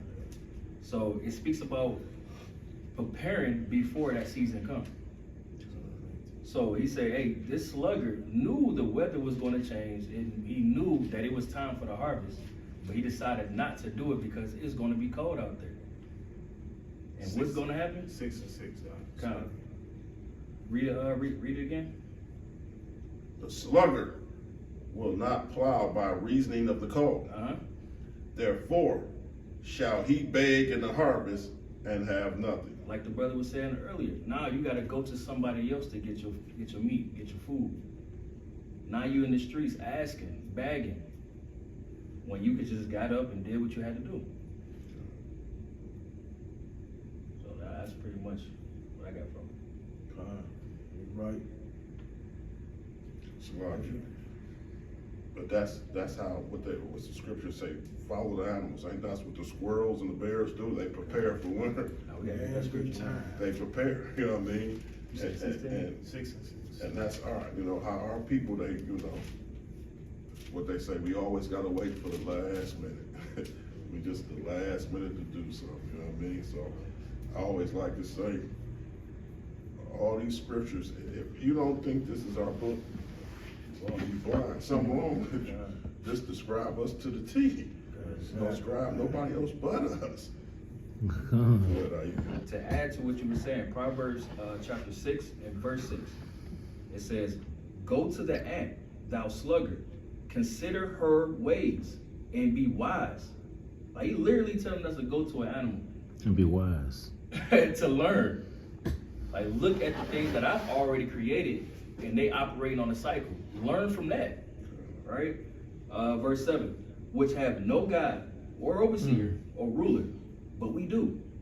But we still decide to do the wrong thing, especially when it comes to us doing, when it says strive to death, we make a lot of excuses to go out there and do the work. We make a lot of excuses because, they beat us down. They do oppress us, right? But at the same time, like the brother was speaking about earlier, look what the apostles had to go through. You know what I'm saying? We haven't faced what they have to go through yet. We just complaining because, man, maybe our feet hurt a little bit. Maybe we're a little bit tired. We just don't want, I haven't seen my family in a while, so I want to chill with them. But the apostles was getting chased out of cities. Man. Right? Paul got beat out of one city. Right. Almost died. Got truck out of one off and thought he was dead. God. This is the point right here. Verse 8, it says, provide her meat in the summer and gathereth her food in the harvest. And that's what that sluggard back in Proverbs 20 didn't want to do. The ant understood the season's going to change, so let me start preparing now. Let me start getting all this stuff now before that season changes, before it get too cold, right? that I don't want to go out and do it. right? So that's the same thing. We gotta learn to stop making excuses and start making plans to do it. Like good brother told me, if you plan it, you'll do it. So like, and you know another thing that just popped into mind, I don't want to get off. So, you know what the ants and the animals do? They work together in unison. Yeah. There's no complaint. Why am I doing this? Well, this person should be here. This is too much for me. Why, look at what this person doing. They like we are here. They all on one mission, one accord. Yes, sir. I wish I would have saved that video, because I took a video on the outside of my house. We did. Ants literally coming from my house in a line up the garbage can. What? While the other side of the garbage can, ants are coming down. You What? know what I'm saying? Heading back to the house. So What? They're literally, you know what I'm saying? Like you say, it's working in unison. And the ones that die are the ones you find inside the house. Why? Because they're away from the pack. You know what I'm saying? They're away from their protection. Right. And from their unison, they're away from it. It's just like us. When we separate, guess what? That's when we get hit the most. You know what I'm saying? When we separate as a body, you know what I'm saying? Whether it be, you know, just because we separate congregations, you know what I'm saying? Even when y'all separate, y'all congregation is separate from each other, that's when you're going to just pay attention. That's when you experience the most things that's going to happen to you. Right. You know what I'm saying? And you're going to be like, man, all that's going on, like, it's crazy. You know what I'm saying? But guess what? When the Shabbat roll around, it's refreshing. You know what I'm saying? It's refreshing to get out there on that street corner, to literally go out there, reach your people. It's refreshing when you come together to do a class. You know what I'm saying? Next week, when the brothers come out here from different states, and all of Israel gather together, it's going to be refreshing. You know what I'm saying? So, hey, you just got to literally, this is why the Most High had these things as an example, man. All praise, man. All praises. It's Let's go to- refreshing. Let's go to James chapter 1, verse 22.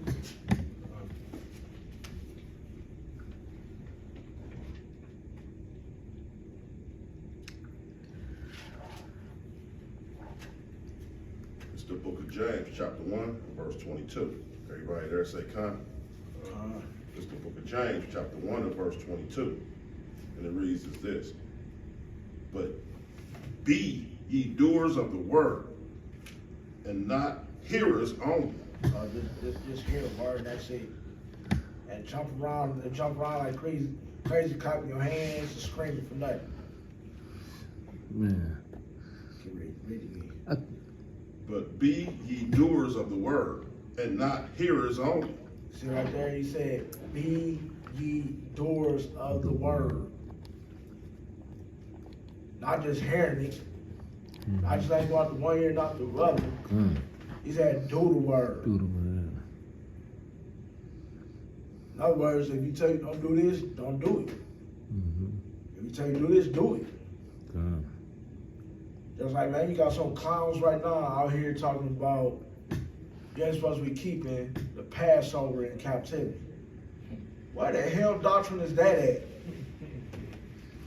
It's like I had some clown the other day talk about we was in sin for eating meat on the Passover. What the Most High told us to eat He's an lamb on the idiot. Passover. That's spiritual. It's a spiritual man. So when you said that, now I thought, so what we gonna keep it when we not in captivity? Because when they kept it, they was leaving captivity. so if you ain't in captivity, what you leaving for? Man, you just got people coming up with new doctrine every time, man. Every excuse to not do this word, man. Gotta do this work. That disobedience is being lazy, Right. being slothful. The Most High ain't playing that. Too lazy to do my word, Man. and I don't need you in my kingdom. You can't build nothing up with no lazy people. That's why we gotta do these Lord's Sabbath, man. That's why we gotta come together and do these feast days. Well, at least 3 of them. It's like, it's how special you got to be for him to even offer you this job. You know what he think about you and where he see that he can take you. when he just offering you, do you want the job? A lot of people he keeps sleep. Where they dancing in church, they don't get it.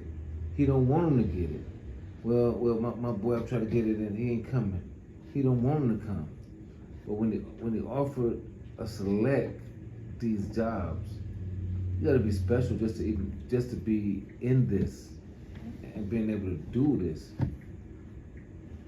When I first heard about the truth, I was so far away from being in this group. I can see this. I heard the truth and I want to get in. I couldn't see this close. I just want to get in. I couldn't see that I'd be on the streets. I couldn't see none of that when I wanted to get in. Now, to be offered and to get in this deep, it's like in your own planet. Eyes have not seen, ears have heard. That's heavy, man. Just to be offered.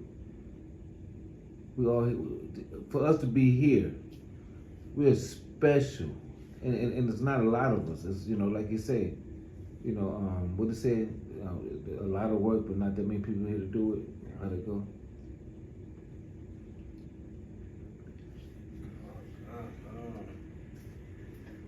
Yeah. All praise the Most High. Mm-hmm. All right, now everybody jump to chapter 4, verse 17, same book.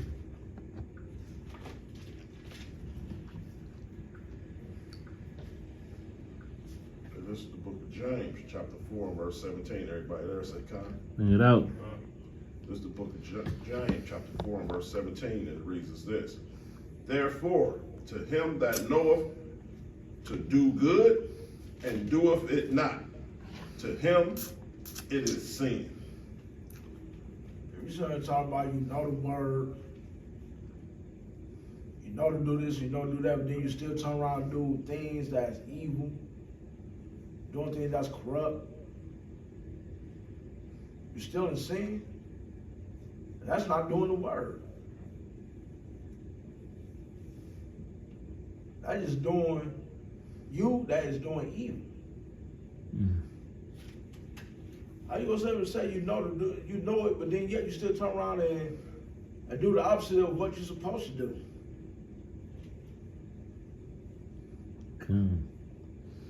Yeah. And the Most High looks at things like that. Mm-hmm.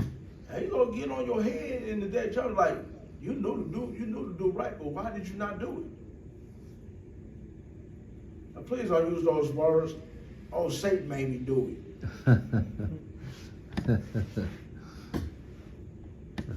I got a feeling a lot of y'all gonna do that. A lot of you's gonna do it. Yeah. If you know this word, do the word. And if you don't know, you better get to know it. I just reading it just to be reading it, so okay, I know it, but then you ain't doing it. I mean, people out here right now talk about they know the word, but then they ain't doing it. Mm-hmm. That's terrible, man. How the hell you gonna say you know something, then you ain't gonna do it?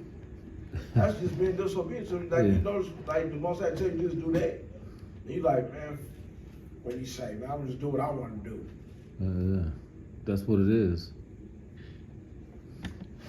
Say, man, some of you is terrible, man. Hey, can I read that again? So I want to clear something up, so just in case some people might be on the outside thinking different. Read that again. Verse 17. This is the book of James 4 and 17.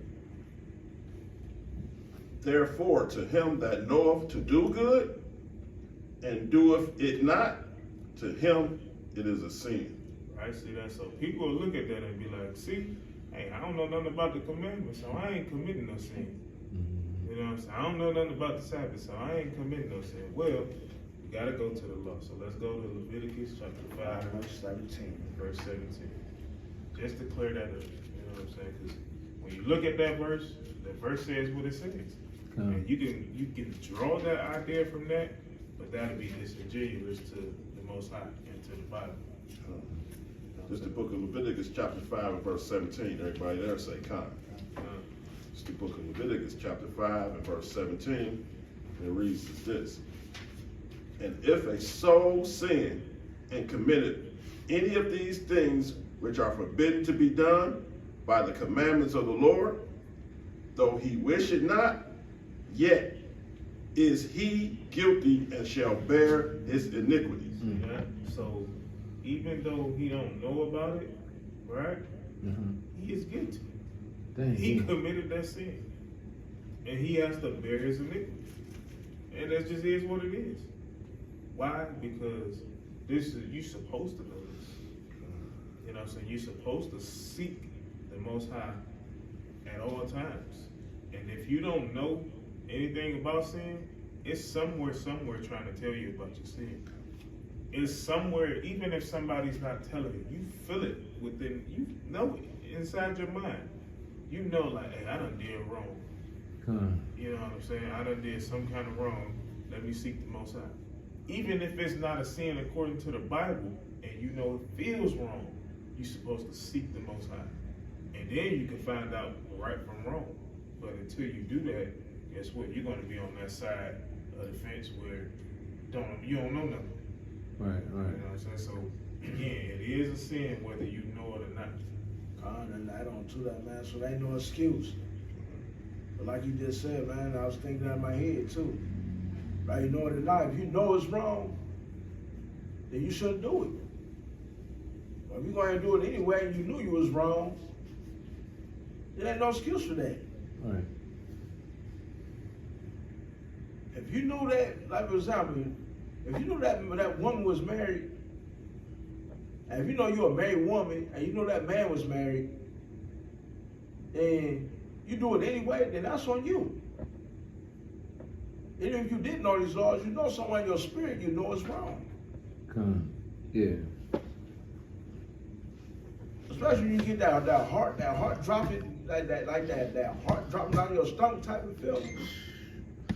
You know you're doing something wrong. I know you're wrong. Or you know you about to go do something wrong. That's like, you know what I'm saying, you're thinking twice. Like I always say, if you're thinking twice about anything, don't do it.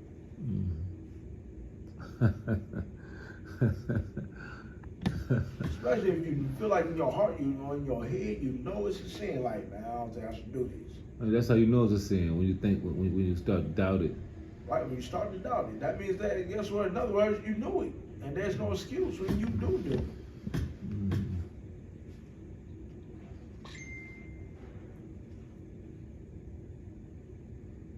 All right, let's go to Matthew chapter 25. We're just going to start at verse 1.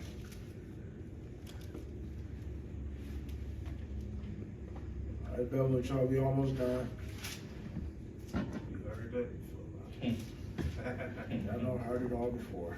So I gotta get y'all home too. This is the book of Matthew, chapter 25 and verse 1. Everybody there say con. This is the book of Matthew, verse 25, book 25, verse 1. Likened shall the kingdom of heaven be likened unto 10 virgins, which took their lamps and went forth to meet the bridegroom. Verse 2. 5 of them were wise, and 5 were foolish. Verse 3. They, 5 of them were wise. 5 of them went out there and put in the work. 5 of them went out there and got their wisdom to get to the kingdom. 5 of them didn't. 5 of them was out there in the world, want to go out there and twerk in the streets, go twerk at the club, and do all them other things. Instead of learning how to be a wife, learn how to do these scriptures, and learn how to do these law, statutes, commandments. Read. Verse 3. They that were foolish took their lamps and took no oil with them. But the wise took oil in their vessels with their lamps. Verse 5. While the bridegroom tarried, they all slumbered and slept. And at midnight there was a cry, Behold, the bridegroom cometh, go ye out to meet him. That's your house shot. And then those virgins arose and trimmed their lamps. And the foolish said unto the wise, give us of your oil, for our lamps are going out. Yeah, you haven't done it in there in the first place. You weren't doing nothing to put nothing into your lamp. Hey, go back to that proverb. You know what I'm saying? You literally trying to hey, bring your wool, fool. Man, just, You know what I'm saying? Trying to rob him. trying to rob their own sister. Read. And you got some sisters that do that. Read. But the wise answered, saying, not so, lest there be not enough for us and you, but go ye rather to them that sell, and buy for yourselves. In other words, get off your lazy butt. Go get some knowledge. Go learn some things yourself. Read. And while they went to buy, the bridegroom came, and they that were ready went in with him to the marriage, and the door was shut. Oops, too late. Guess what? That's why it says, make no tarrying and turn to the Lord, to the Most High. Do not wait to repent. If we simply turn to repent right now, it'd be best if you do it. And repent don't mean, or say I'm sorry and then go back to doing the same thing. That's not repenting. Before we go further, somebody pull out 2 Ezra chapter 16, verse 67 right quick.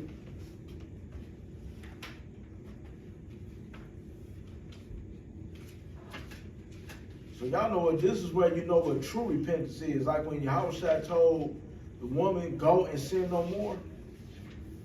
When Yahushua said, return unto me, ye backsliding children.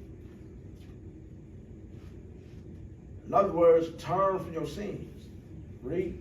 It sound like you about to say, return to me, you black children.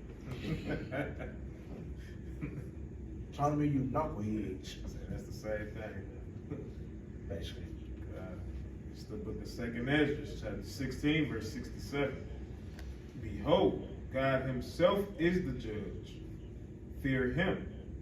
Leave off from your sins and forget your iniquities. In other words, forget your lawlessness. To meddle no more with them forever. In other words, don't stop whatever sin you're doing, stop it. Whatever lawlessness you're doing, turn from it. And don't never go back to it again. That's what repentance is. Turn away from that and come back to the righteousness by doing these laws, statutes, commandments. That's what true repentance is. Stop doing this idolatry. Stop sitting there, bow down to graven and stop making graven images. Stop worshiping the things. Stop doing these worshiping these dang on stupid zodiac signs. Well, I'm an Aquarius and I'm a dang on Leo and all this stuff. Stop doing witchcraft. Come. A lot of that going around. Stop doing sorcery. Love your God with all your heart, mind, and soul and strength. That's within the first 5 commandments. Don't lust after your neighbor's donkey, his wife, his handmaid, any of his stuff. Don't steal from him, and don't kill him. Don't even lie on me. They don't lie on bearing false witness either. Stop doing those things. And the quick man, don't be complaining either. Unless we come out to the IRS.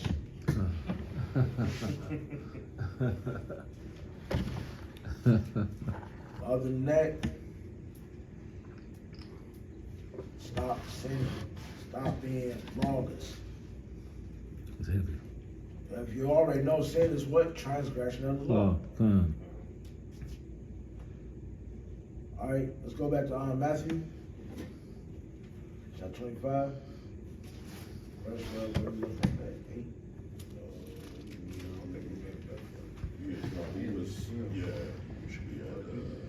We are late. No, he 11. Yeah, we got 11. 11, come. verse 11.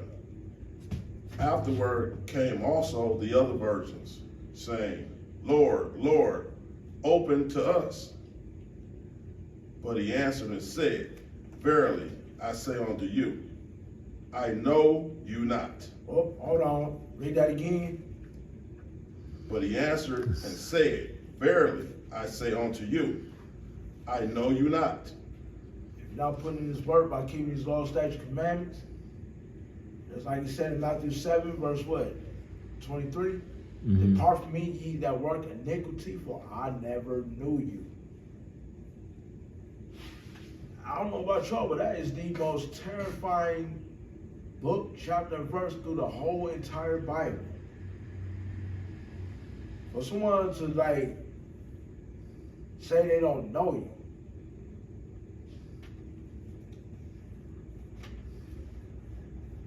Can y'all imagine that? The Most High just your house shop walking past you saying, I don't know you. Shutting the door in your face. Or even worse, cutting you down because of your iniquities, for being lazy, not doing his work. And yes, I can go for you sisters too.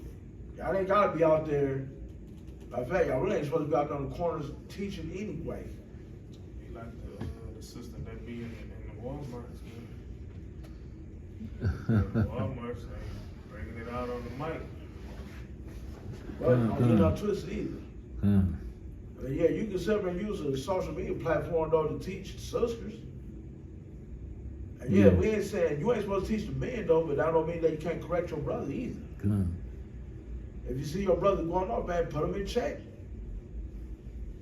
Put him in check. Like, hey, brother, you going off? What's up? What's going on? Guess what? That may be, you know what I'm saying? You may be belong to another man. You may be another man's wife or whatever. Because, well, you still your brother's keeper.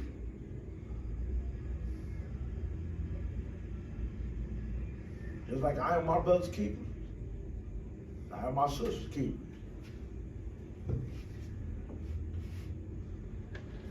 Well, they ain't playing that laziness. They ain't get out there and do it. Do what you're supposed to do.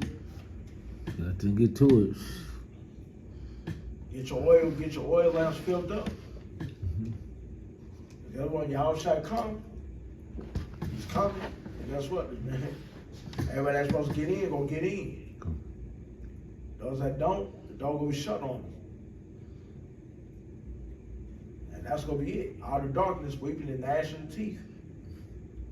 I read verse 12. No. You just read it. That's it. That was it.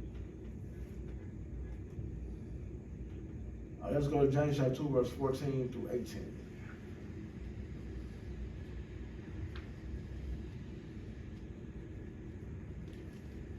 Is that James what? Chapter 2, verse 14 through 18. It's the book of James, chapter 2, and verse 14. Everybody there say come? It's the book of James, chapter 2, and verse 14. Bring it out. Reads as this. What doeth if it profit my brethren? Though a man say he have faith and not works, can faith save him? Hold on. That's what I was talking about earlier. This is for you Christians and for you lying pastors out there. Y'all need to pay very close attention to this. Read. If a brother or sister be naked and destitute of daily food, and one of you say unto them, Depart in peace, be ye warm and filled.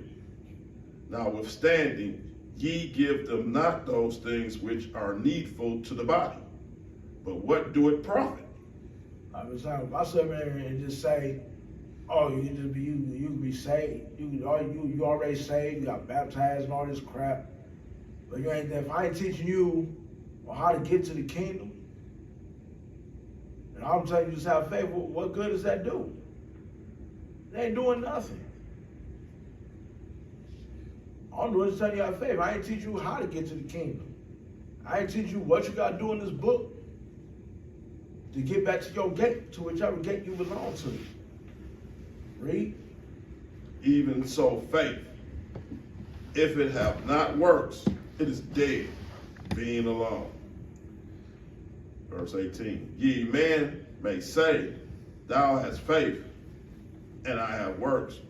Shew me thy faith without thy works, and I will shew thee my faith by my works. In other words, that's it. In other words, I'll show you my faith by my works, by keeping these commandments. Showing you that I can do this. And showing you that I can overcome temptation. And I can endure through temptation. Know that I got strength that comes from Hamashiach Yahushua, believing in him, that I can do all things through him that strengthens me. That even goes including keeping the laws. This is where your faith and your works come in at together. But like you said in Revelation 22, verse 18, blessed are they that keep the commandments and have the faith of Hamashiach Yahushua. But guess what? One without the other ain't gonna work. The New Testament can't work without the Old Testament. The Old Testament can't work without the Apocrypha. And the New Testament and the Old Testament, New Apocrypha can't work without the New Testament or the Old Testament. They all three of them go hand in hand. You got laws, historical points, prophecies, all them line up. All praises. Just like Yahushua, Yahushua, and the Holy Spirit. And no, I ain't saying that they all the same, but they all are alike. They all on the same thing. Same accord. Yeah. On the same accord, on the same wavelength, same sheet of music, right? The same note.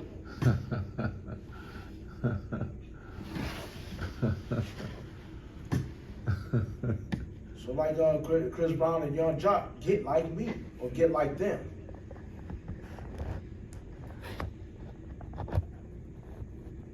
All right, let's go to Luke chapter 9, verse 62.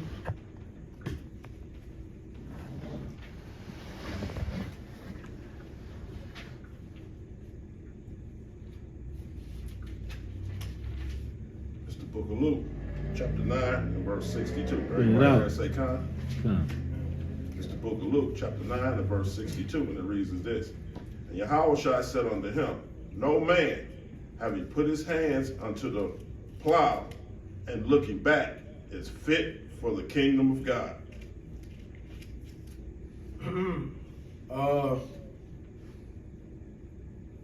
Didn't something like strike y'all about this, like when y'all thought about Lot's wife? Yeah. How she like, that's the first time she turned around and didn't look back. But she was told not to look back. So he ain't right here to the plow.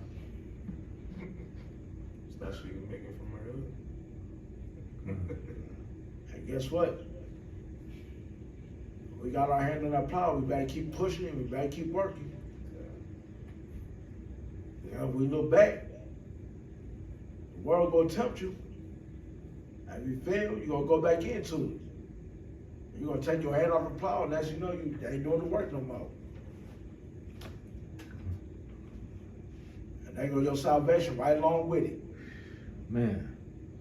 And you will not be saved. Like you said, only those that endure to the end will be saved.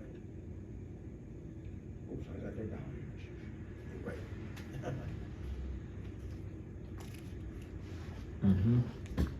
So while y'all got your hands on this plow, you gotta keep going forward. You gotta keep going forward. You ain't got no reason to look back. There's nothing back there. Man, shit.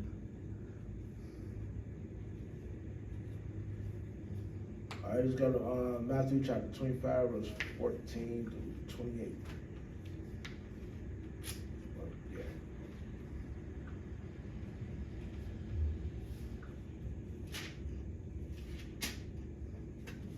This is the book of Matthew, chapter 25, and verse 14.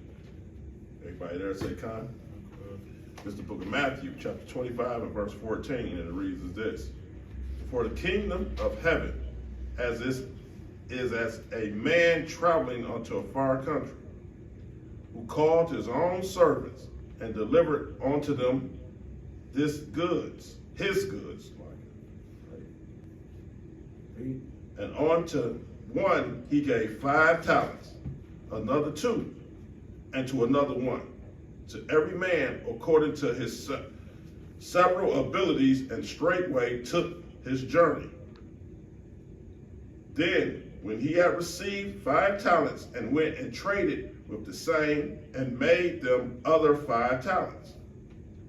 And likewise, he that had received 2 also gained other 2. But he that had received 1 went and digged in the earth, and hid his Lord's money. Oops, hold on. We got a lazy bum here that, you know what I'm saying, ain't God's wisdom, but they won't go out there and give it out to his people. The one that got the 5, the one that like knew 5 books, or whatever, the 5 books of the laws, he went out there and taught his people and gained 5 more people. The one that had no like 2 books, he went out there and taught 2 people and gained 2 more people.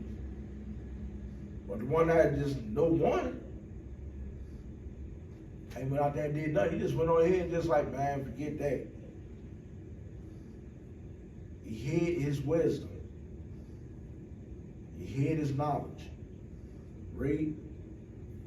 After a long time the Lord of those servants cometh, and reckoned with them. And also he that received 5 talents came and brought the other 5 talents, saying, Lord, thou delivered unto me 5 talents. Behold, I have gained beside them 5 talents more. His Lord said unto him, Well done, thou good and faithful servant. Thou hast been faithful over a few things. I will make thee ruler over many things. Enter unto the joy of thy Lord. Oh, right there. He said that man did. He gained souls. Went out there putting out work. Keeping law, statutes, commandments. Came back with a few more. And look what his, and guess what he said? Look what he said to him. Enter to the joy of the Lord. Welcome home. You ain't got labor no more. Read. He also that received 2 talents came and said, Lord, thou deliverest unto me 2 talents. Behold, I have gained 2 other talents beside them. His Lord said unto him, Well done, good and faithful servant. Thou hast been faithful over a few things. I will make thee ruler over many things. Enter thou unto the joy of thy Lord. And him likewise, same thing. Got a couple more people out there to do the work. Got a couple more people, brought them back. And got his reward. Now he has to labor. Now he don't have to labor no more. Read. Then when he had received the 1 talent came and said, Lord, I knew thee that art a hard man, reaping where thou hast not sown, and gathering where thou hast not strawed. And I was afraid, and I went and hid thy talents in the earth. Lo, has that in thine. Verse 26. His Lord answered and said unto him, Thou wicked and slothful servant. See that? How you said thou wicked and slothful, sorry, lazy servant. And guess what? I'm gonna point this out to you. I'm putting this straight out to you dang on people on Facebook who ain't showing no work. Ain't out there just on Facebook just trying to correct somebody else like you doing, like they saying something wrong. You ain't out there putting in no work. Ain't out there trying to get your people to come. You ain't out there facing the people. But you want to sit on Facebook all day trying to correct somebody else. Mm-hmm. And guess what? Some of y'all got wisdom and you ain't out there using it. So out there, you got a dog down there to go out here and talk about some damn body that's out there putting in this work, going out there risking their life at times too. Man. And you know what I'm saying? Like the brother Radazan, man, you know, from Build Up, that brother going out there every week. He out there in the hood, out there in LA putting in that work and been doing it for years. And then yeah, y'all, and I was see a couple y'all talking about him. Not to be messing up with just being real. Then we got, you know what I'm saying, we got the people from our camp. HOI. HOI, they out there in the hoods out there in New York where people is extremely rude at. They can catch them any time out there, but they go out there anyway. And yeah, though, y'all still got these little individual lights out here that ain't talking about them. Why you ain't out there doing it? If you so-called smarter than them,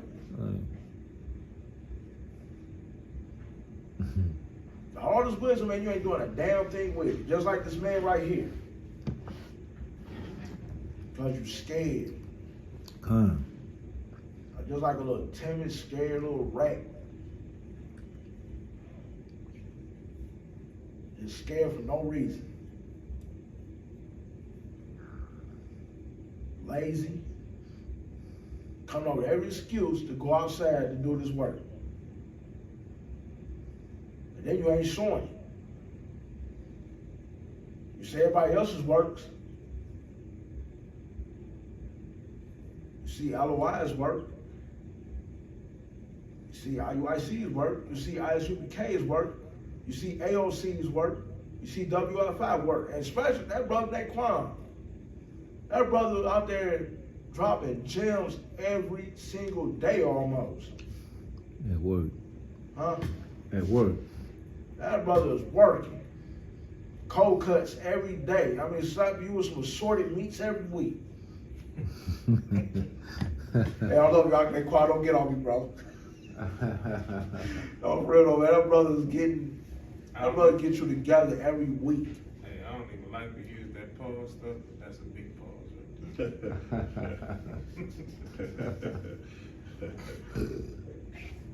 Brothers out there putting in work every week, y'all just out here and y'all individual lights, you Congo lights, y'all ain't out there doing nothing. Y'all want to talk about somebody out there that's putting their bricks in to get to the kingdom. Read.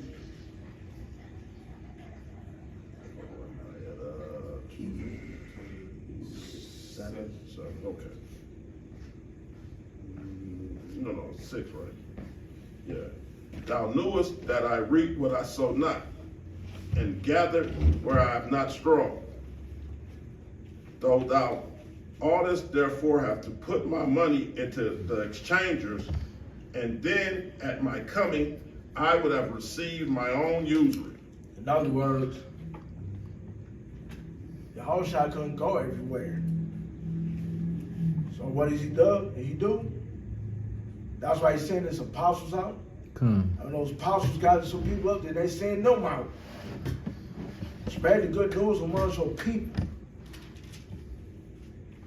Read. Take therefore the talent from him, and I give it unto him which have 10 talents. For on every one that shall be given, he shall have abundance. But from him that have not shall be taken away, even that which he hath. So guess what? If you sit there claiming you got all this wisdom and knowledge, guess what? If you ain't using it, the Most High will take it from you. And you're like, you know what? Let me take that from him. Let me get somebody else in his family that is going to do it. Yeah. Read. And cast ye the unprofitable servant unto the outer darkness. There shall be weeping and gnashing of teeth. And guess what? He said, throw him and cast him out to the outer darkness, that weeping and gnashing of teeth. That's self-explanatory. You already know what that said. And it's the name of the DMS album. It's dark and hell is hot. But the only thing about it, though, we ain't talking about that imaginary hell. We talk about that one that burns with fire and brimstone. It's dark down there, you can't see nothing. Read. Verse 31. 31? Yep. 31?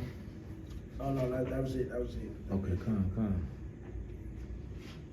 Basically, all you little individualites out there, man, stop talking about people out there that's putting in their work. Get out there yourself and you do the work. Put your brick in. Share your wisdom and knowledge that you got. And quit worrying about those that is out there putting in the work, giving their talents away to make sure somebody else trying to get into the kingdom.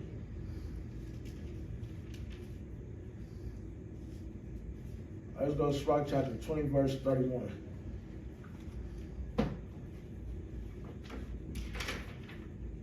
Say you want Sirach 20, verse 31.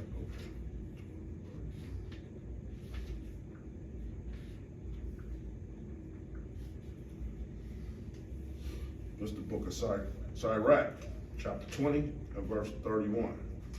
Everybody there say con. And it reads as this. Better is he. 30. Sorry. Wisdom that is hid and treasure that is hoarded up. What profit is it in them? So like it is in them both. All right there. What good does it do you to hide your wisdom? That's like with all these people that got all this money, got it hoarded up and just sitting up in the bank, and then when they die, what's it doing? What good does it do just to sit there and just rot up? Ain't nobody be rotting, and nobody else gonna spend it. Right. And you gonna do nothing but give it back to them dang on devils that we call the government. Man. Yeah, that way, yeah, they already, you know, them dummies already can't even account for $2.46 billion right now. Where the hell did they go? How the hell do you make $2.46 billion disappear? And talk about it's unaccounted for. I mean, this would get like the next stage. Read. Better is he that hideth his folly than a man that hideth his wisdom. Better is he that hides. That's what better is a fool that hides his folly. Better is it for a man to hide his sin, to try to hide his sin, than it is for a man to hide his wisdom. If you sit up here and hide your wisdom, if you know you got the wisdom to correct somebody if they're doing something wrong, and you don't stop them from doing it, guess what? That's blood on your hands. You could actually save that man's life. But then what if you mess around and died in this fault and you knew it? Yeah. And you ain't did nothing about it, you just like, man, no, I ain't gonna do it. Or if you got all this wisdom and you don't go out there and street teach, pass the good news on your people, you might could have saved life out there that day. You might could have got somebody to repent. Easy. But no, you want to, I want to go, you just had your wisdom for no apparent reason. You got an excuse to not go out there and do it. So let me ask, what excuse you gonna give in the day of judgment for that?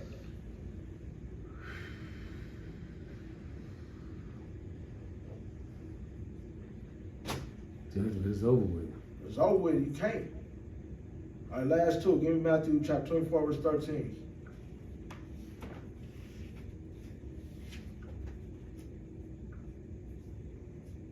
Book of Matthew, chapter 22.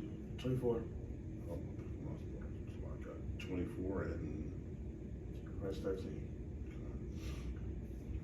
just the book of Matthew, chapter 24, verse 13, and it reads, everybody there say con? Come. And it reads as this, but he that shall endure unto the end, the same shall be saved. You endure these trials, these tribulations, these temptations, you will be saved. You stand on the promises of the Most High God, you're going to be saved. If you endure through what the prophets, the apostles, and what your house shall have been through, you will get that crown. Like in Vogue say, hold on to her love, hold on to his love, get her love. Her love ain't gonna get you to the kingdom, but his will. You better hold on to his love, you better hold on to his unchanging hand. Hold on to this. Hold on to this. Hold on to this.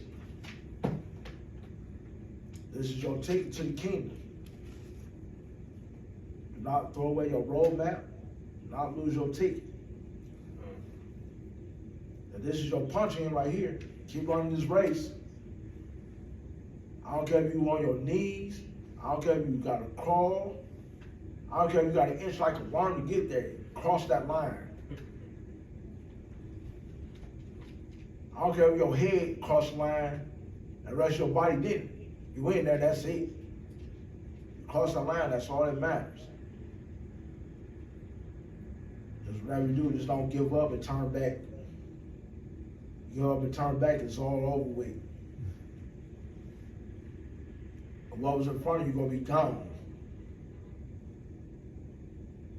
The race gonna be over with. Everybody gonna be on wait to wherever they gotta go, to wherever they going. That forever party.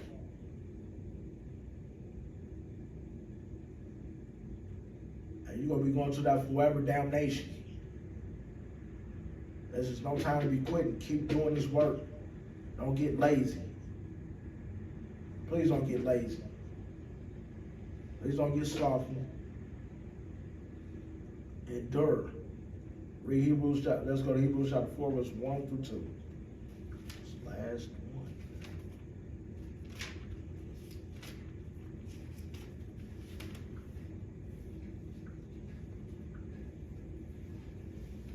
This is the book of Hebrews, chapter 4, and you say 2 through 4? Verse 1 through 2. 1 through 2? Okay.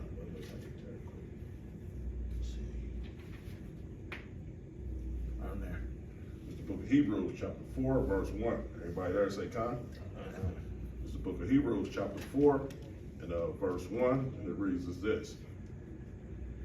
Us therefore fear, lest promise being left us of entering unto his rest, any of you should seem to come short of it. Hey, there it is right there. There it is right there. Keep going.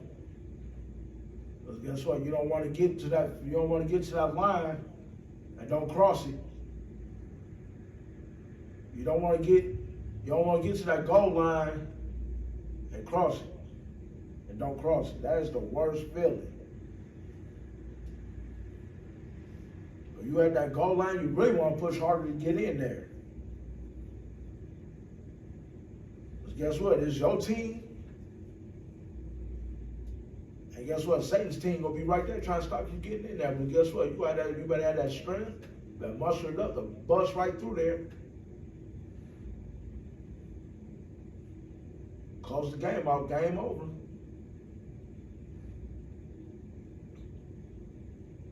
Don't let him win. Do not let him win. It's over. Read.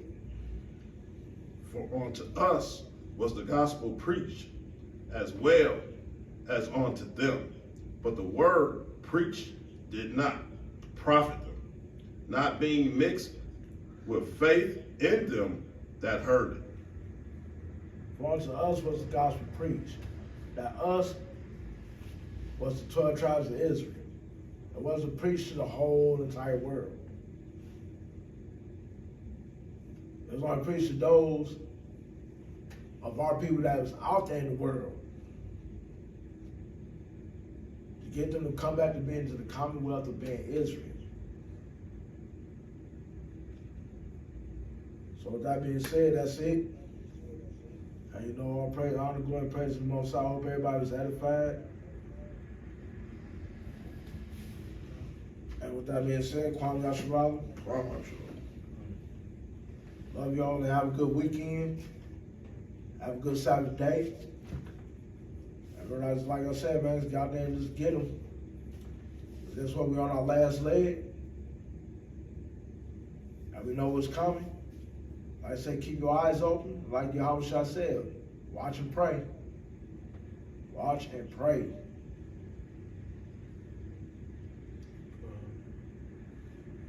Got a question. Got a couple questions we'll answer out here real quick. Come on. Alright, so the first question was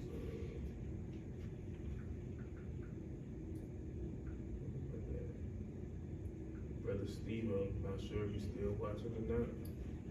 Alright, so this is his question. Steve Owen talking about the wild boy. Says, brothers, can y'all answer a question for me? Can we play video games on the Sabbath? I mean, it's not in the law. We can't just shoot. Well, to answer your question, Steve-O, I'm a wild boy.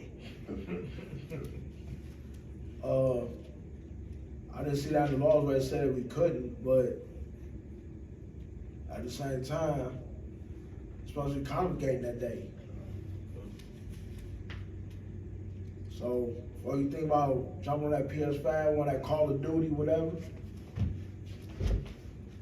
At least study a little bit, and, or go congregate with your brothers.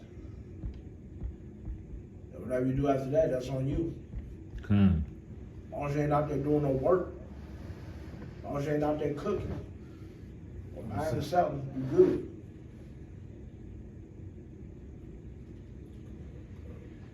Got the grill open on the Sabbath, wide open. One more.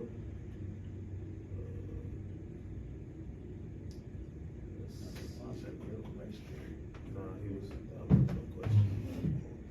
Yeah, I already put that on there.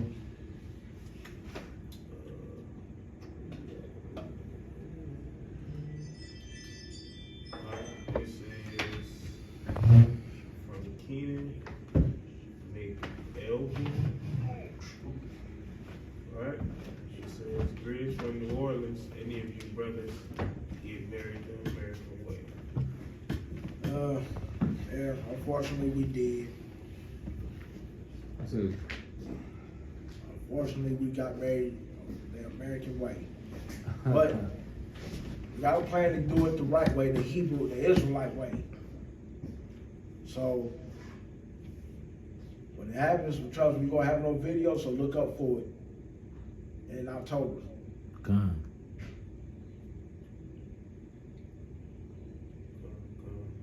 Most definitely. Even if you did, man, don't let that, it is what it is. We did those things, out of ignorance, and we know that the Most High winks at that, so we not to do those type of things out of ignorance again. Once you learn and you know better, you gotta do better. Come.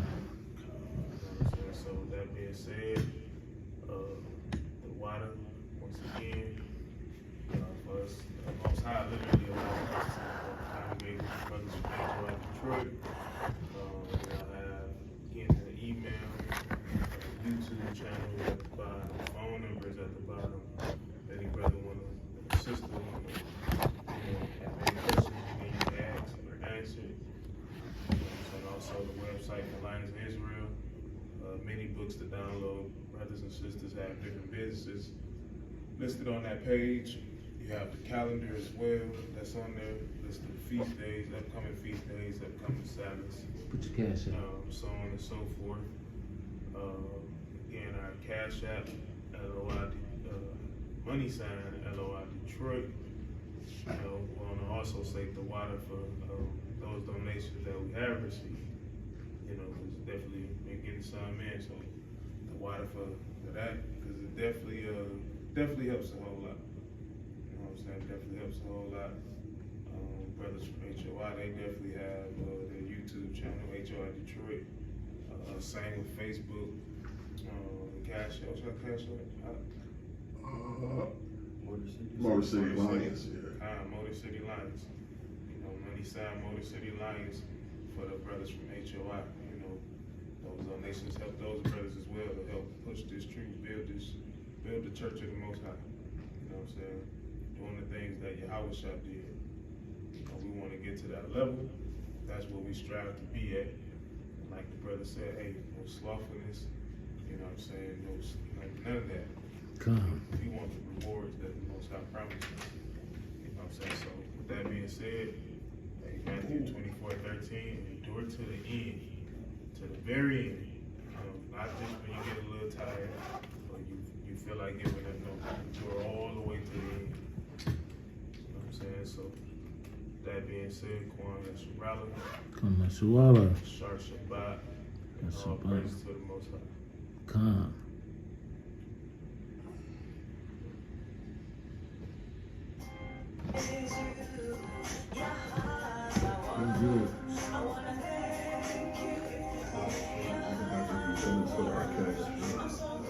But you just put the sign. I'm trying to make The sign. That's all I do. Yes, I did. Welcome. All the other things it look like donations and sometimes.